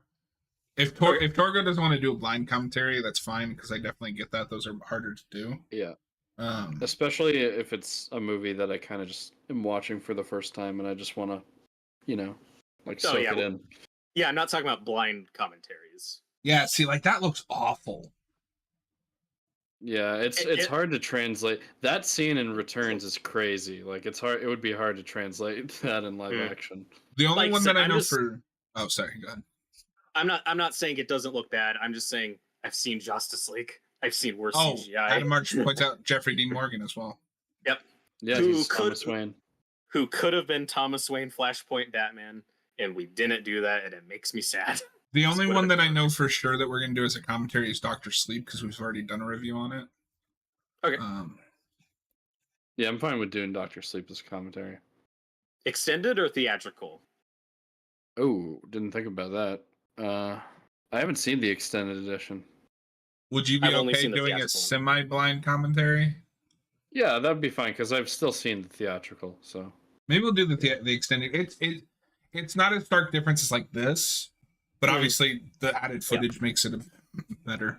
Yeah, the difference is Dr. Sleep was a really well-liked movie across the board initially, and then it happened to get a longer cut. Yeah, that isn't talked about. Which is also 3 hours. Yep, that's why I was thinking about it. So yeah, now we have Lois looking for the spear. I don't know why. And Wonder Woman's here. Like she has barely seen this creature from the distance. It doesn't work for me. And just the wacky shenanigans with the spear. She goes to get it and then is drowning. Superman saves her, and then Superman goes to get the spear and then is drowning, and then she pulls him up. It's just wacky shenanigans that go on longer than they need to with this stupid spear. Yeah, it's kind of more added force drama for the third act. Yeah. Yeah. I love this Trinity shot. That's cool, but why did Batman assume that Wonder Woman was a Superman? Because she's a metahuman. I don't think that's big of a leap. He just thinks the superpowered people are working together. But he knows Diana. Like he's encountered Diana separate from Superman throughout the whole movie. Like, why did he think she's immediately working with him now? Well, who's to say that he hasn't thought that the whole time? Like, or no, sorry, I'm wrong. It's because he didn't know she was superpowered until he got to open that email and finds that she was way back in World War One. Right, that's when he finds out. So he's thinking, she's superpowered, he's superpowered. Maybe they're working together. Maybe she's Kryptonian. Yeah. Maybe she's Kryptonian. He doesn't know. Yeah, Adam March. The way Wonder Woman fights in this. Yeah, I think it looks cool.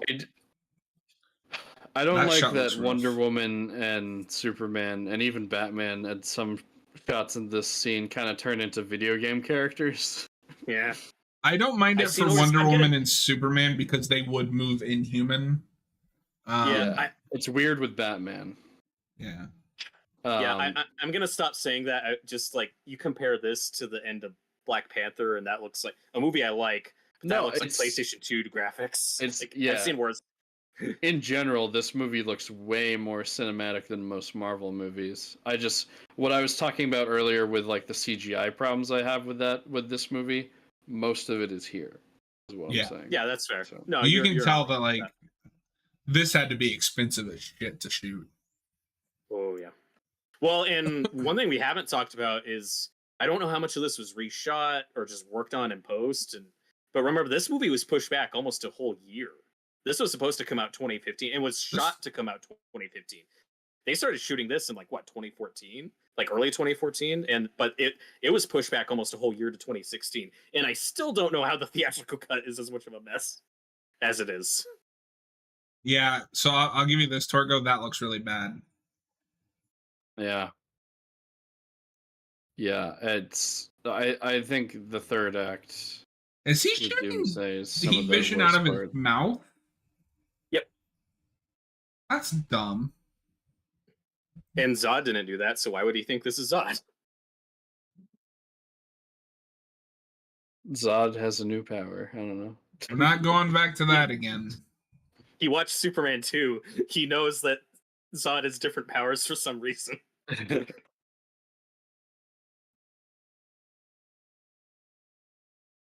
I mean, anime fan, like, I think Wonder Woman's used fine in this movie as a He's supporting basically character. a cameo anyway. Like, She is. My problem Well, is yeah. when Superman dies, we get so much focus from her, and I get the idea is, oh no, a fallen soldier. Oh, so tragic. I wish we got to see like what her opinion on Superman was before this fight. They Yeah, just they have so barely little interacted. interaction. Yeah, that's why that stuff falls flat for me. I wish I at least like knew what her opinion on Superman was in the first half. Because oh, we're about to get it. There's the Dark Knight Returns cover. I think that looks cool. Yeah, it looks fine. I think the biggest problem with picking Doomsday for your Trinity fight is 1/3 of your Trinity is completely outclassed. Yeah. Yeah. Oh yeah. Wonder Woman and Batman are getting their asses kicked. I mean, all three of them are, but like, what do you expect Batman to do in this situation? Well, if we're gonna give credit for setup and payoff, I like that everyone has a thing to do for Doomsday's defeat. You know, Wonder Woman has him with the lasso, Batman shoots him with the kryptonite grenade, and then Superman delivers the killing blow. I at least like that everyone like contributes to Doomsday's defeat. Yeah. So that's why I like that. I hate the complaint that, well, why didn't he just hold Doomsday back and let Wonder Woman stem? Because it's his responsibility. It's his. Yeah. Maybe it plays Yeah. better if Doomsday's like punching Wonder Woman and is like about to kill her, like, and then Superman stabs it. Like, maybe that's better, but this scene has always played fine to me. I don't have a problem with the execution. It's just it's too soon to do the death of Superman. Yep. I love the music. I'll say that. I love the music in the scene. But I'm conflicted now because I don't theme. like their Doomsday and like this fight is kind of boring. But I like that this is the moment that he accepts, like, this is my planet. Like, I know where I fit in now. Yeah, again, obviously, Death of Superman, we're doing that way too quickly. Out of context, I think the scene plays fine. It's still, Doomsday still looks bad. I still don't like this design for Doomsday, but it sucks. Yeah, but like I said, he looks like a Michael Bay Ninja Turtle. Yeah, with lightning shooting out of him. Yeah.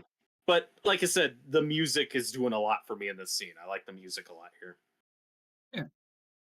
It's not the worst Death of Superman I've seen. Don't get me wrong. It's just, it's too soon. Would you rather watch this or Superman Doomsday? I would rather watch this. And it's not even close. This is a way more entertaining movie. Yeah.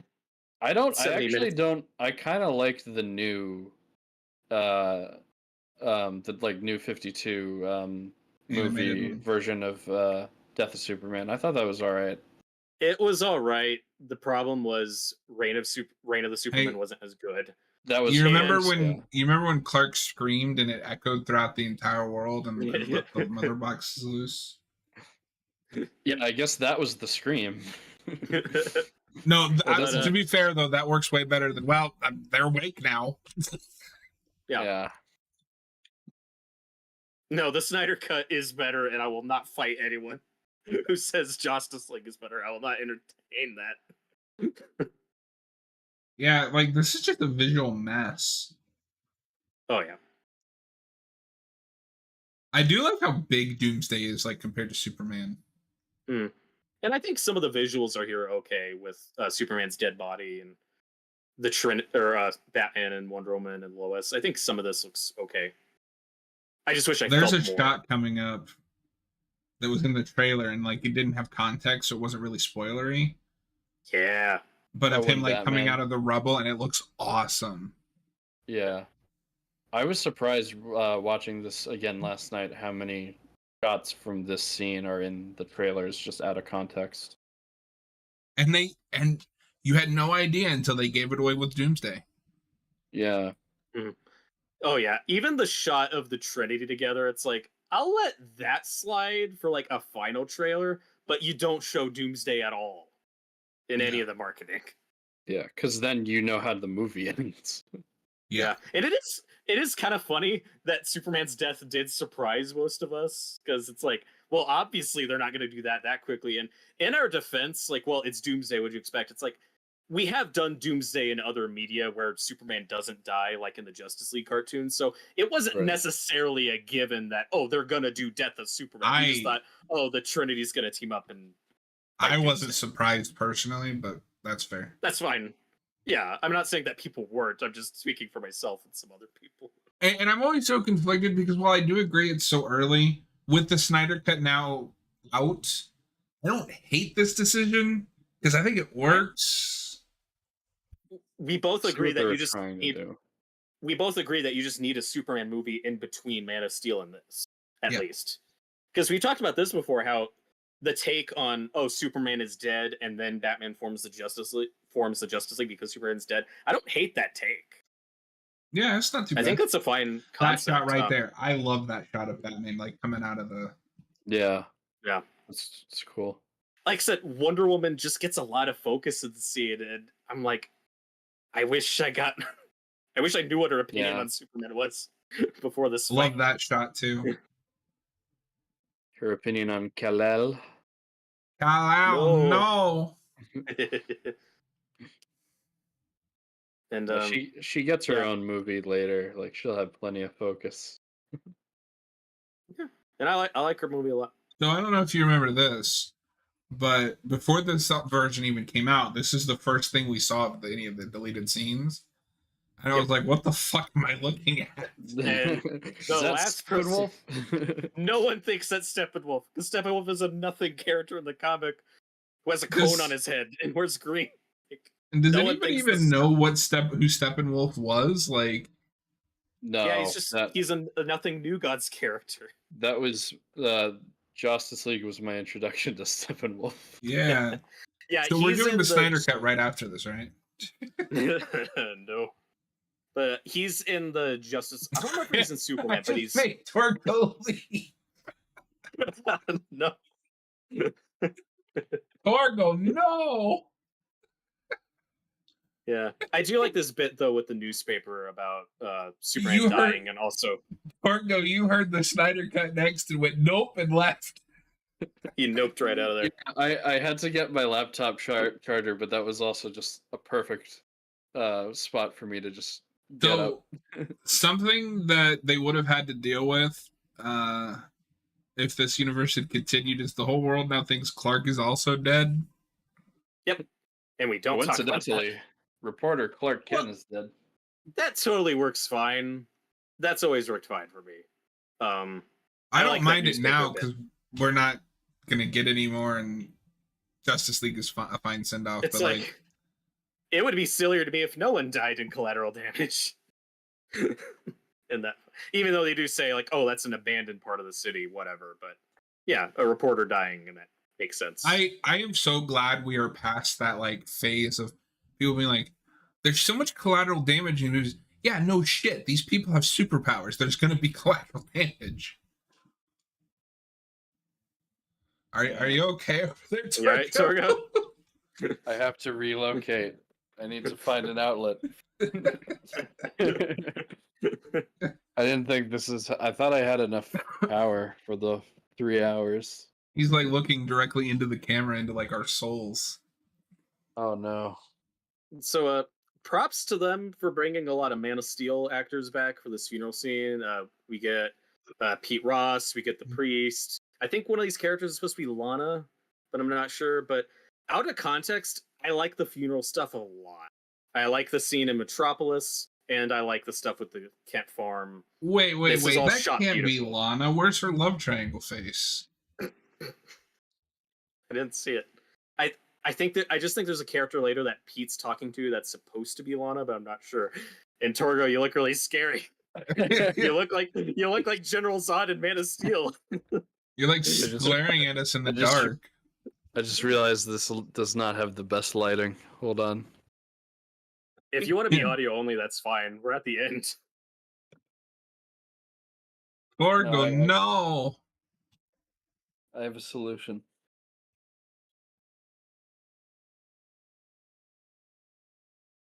I don't know. Like I said, the movie, it's too quick. The movie doesn't earn it, but the funeral at the Kent farm and the big celebration for Superman Metropolis, I think it's all shot beautifully. I like this stuff a lot. Yeah. But I'm kind of with you that we've never adapted Death of Superman great, and it's probably too late. Let's just stop. Get some I help. would like for James Gunn's DCU with David Cornsweet as Superman. I kind of hope we get to a Superman death eventually, but not in the second movie. Like 5 or 6 movies down the line, and if he does that, I think he'd go more the all-star Superman direction, and I think that's what he should do. I would like to see that. Yeah, eventually. Well, he's already taking a lot of, or it seems like he's taking some inspiration from All Star, so I can see that. Like I said, I'm fine with David Cornsweet's Superman dying. Just wait. Well, and I don't also like I said, I don't ever want to see the death of Superman again. Like we've had like 6 of them in the last like 5 years. Yeah, but All Star is just such a different story and a different take on it that I would like to see that. Yeah, some version of that on screen. I find it funny when people are like, "Oh, Death of Superman needs to be its own movie." No, it really doesn't. Like that story is not that good when you look at like the actual story. How about let's try adapting Nightfall instead? We've done that though. We did it right the first time. I think Death of Superman could work as a movie. It's just hasn't been done great. Wait, what was the first time we did it right? Batman and Robin. We did it perfectly. He doesn't break his back in that movie. No, but it's the best Bane. Like it's even better than the comics. It is peak Bane. I mean, I do love that Bane. I do, yeah, that is a classic Bane. Oh. That's a movie we got to do a commentary on. That's going to be a lot of fun. That's going to be a fun commentary. I love that movie. I unironically love that movie. So this is the priest from the first one, right? I think so. Might be. I think he looks different. Yeah, I think it's just the way the scene's lit. I think his hair is shorter, but I think that is the same actor. Yeah, because when he's in the Kent house, I'm immediately like, "Oh, that's the same priest." And then when they're doing the eulogy, I'm like, "Wait, is this the same guy?" Yeah, no, I think it is. And this is cute. Bruce Wayne paid for the funeral. There's some good stuff here.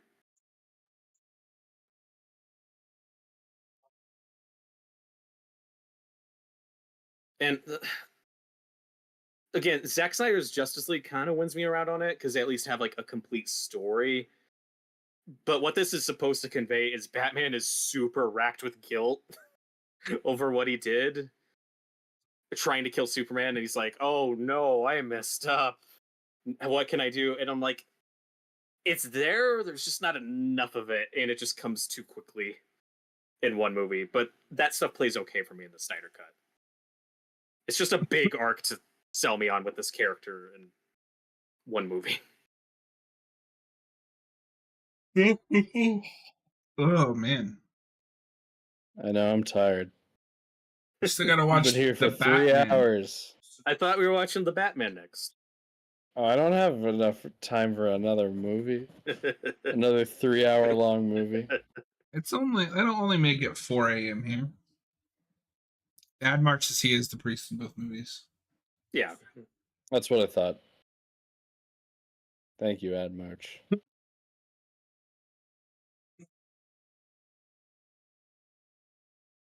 Yeah, I like Bruce and Diana being the ones to put the league together. Mm-hmm. And that's... Oh, no. Oh, no. That's the only defense why you would say, oh, well, that's why you need the Justice League setup scene earlier, because That's what they're talking about here. But I agree that stuff should be after credit scene and stuff. Hang on. Oh Austin, shit! I just are you want guys to in the middle of a commentary? We're live right now, Austin. Oh, whoops. We got like 10 minutes left. It's fine. You can hang around. I just wanted to let you know we are live. Oh, fuck. I'm sorry. Yeah. We're talking about your favorite movie. Yay. I love This it. would have been... Okay, if anyone watching thought our arguments got heated at all during this commentary, this would have been a very different commentary if Austin was here the whole time. Yeah. If the day ghost was here. Adam Arch says Austin comes in at the perfect time. If you seek his money, I was look doing a around commentary of a better movie, so fuck you guys. Oh. Your favorite Ghostbusters movie? That's right. Yeah, that's right. I didn't realize you guys were. So I should have realized because that movie's like 8 hours long. And Adam Arch's end comes in very strong with his Rocket Cosmo profile picture. Hey, I'd rather be watching that movie. What, Rocket and Cosmo Adventures, or? Yeah. Oh yeah, no, that'd be great. No, I was just talking about Guardians 3 over what we're. I've been wanting to rewatch that. So good. Yeah, I gotta rewatch it at some point. Yeah, you're falling behind on your daily watch through of it, you bastard. Yeah, bastard. Yeah, I don't know. So you guys agree with me, right? That it's a weird choice to shave Jesse Eisenberg's head, give him a weird wig for this entire movie, just to have him lose the hair at the very end. And see, now he looks like comic book Lex Luthor. We like, have to have that's a an weird origin. choice. We have to have an origin for him being bald. Yeah, no, it's just weird that we have to have an origin. Yeah, for why would his he be bald baldness. if there wasn't an origin?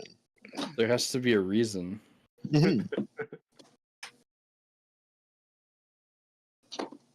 Apocalypse done got in his brain and it made him bald.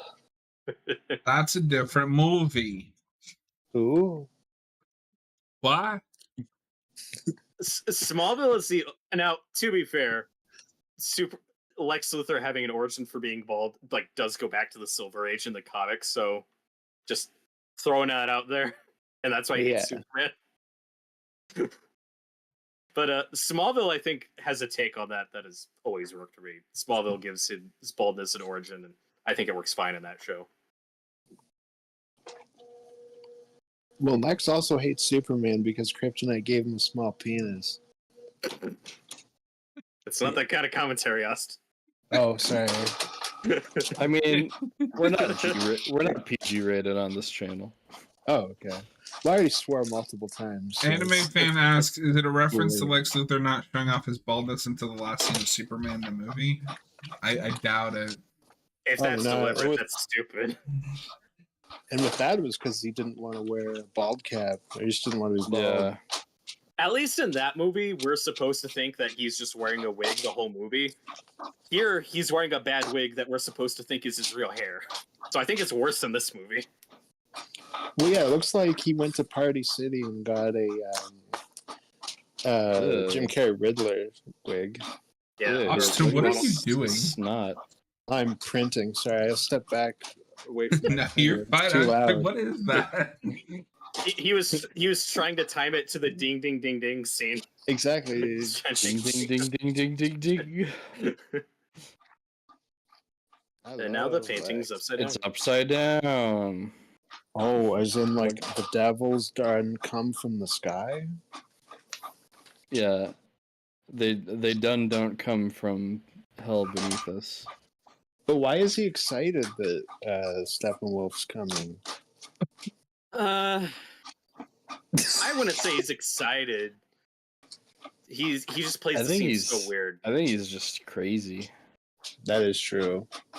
Yeah. I think it's supposed to be that he's terrified, he just plays the scene weird. Adam Arch, Austin has to print vital documents. That's what you do after watching a Ghostbusters movie. It's true. Yeah.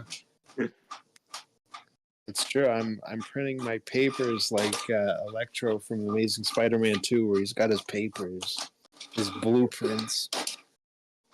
I gotta go get the papers. Get the papers. Oh no! I trapped my blueprints all over the ground. Oh. Gee. It made me so mad when everyone was complaining about Max Electro, like, oh, he's just Jim Carrey Riddler, when I was the only one complaining about that with Guy Pearce in Iron Man 3. It bothered it. I like Iron Man 3, but I don't like the Guy Pearce. But in that, it's just like one scene.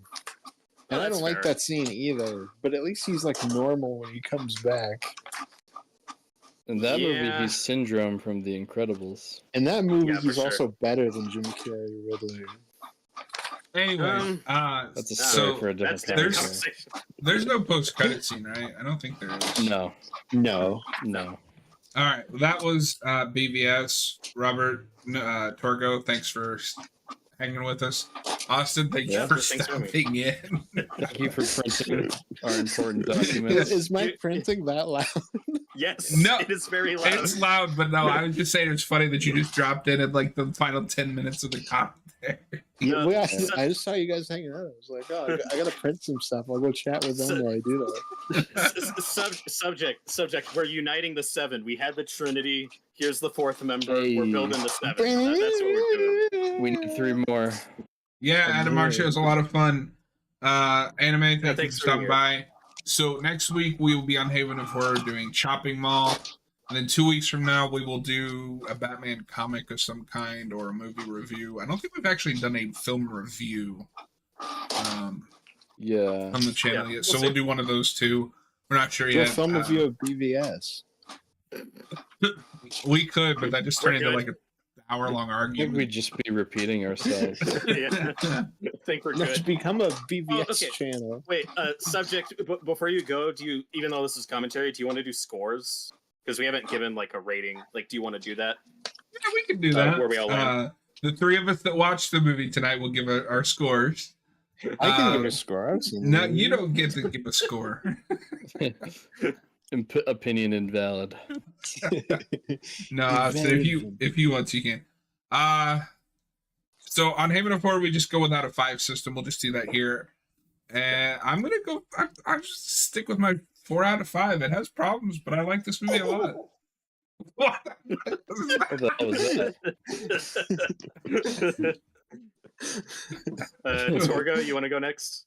I think on Letterboxd I gave it a 2, but I think it's probably closer to 2.5, like somewhere in the middle. Like I said before, I don't hate this movie. I enjoy a lot of things about it. I enjoy like the action and stuff, and I just think it doesn't come together ultimately. That's fair. Yeah, for me, talking about the extended cut specifically, I give it a 3. I like it. Okay, I obviously have a lot of problems with it, but I would lean positive. I'd say I'm feeling it. I'm going 3 out of 5. Theatrical cut, I couldn't go positive. Yeah, the theatrical cut's definitely negative for me, but this version, I'm giving a 3. I like it. Okay, just have a lot of problems with it. All right, Austin, you can throw out a score. I will give it a 1.5. No, we're 2 negative, 2 positive. Perfectly balanced as all things should be. Like my diabetes. What? Oh wait, that's not a disease that's negative or positive. I'm thinking of AIDS. I was just confused because you said that after John said perfectly balanced. You're like, perfectly balanced like my diabetes. Yeah, I got my level of insulin correct, so it's balanced. All right. As always, thank you guys for hanging out. We'll be back in 2 weeks with more Batman reviews. I will post somewhere what we're doing. We haven't gotten to the point where I can do community posts on here like I can Haven of Horror, unfortunately. What? Oh, no. You were like pointing at something. Yeah, I just turn on the bat signal, but it only lasts for like 3 seconds. It's annoying. Oh, okay. We'll talk to you guys next time. Thanks for hanging out. Have a great night, everybody. Same Thanks bat for having time, me. same bat channel.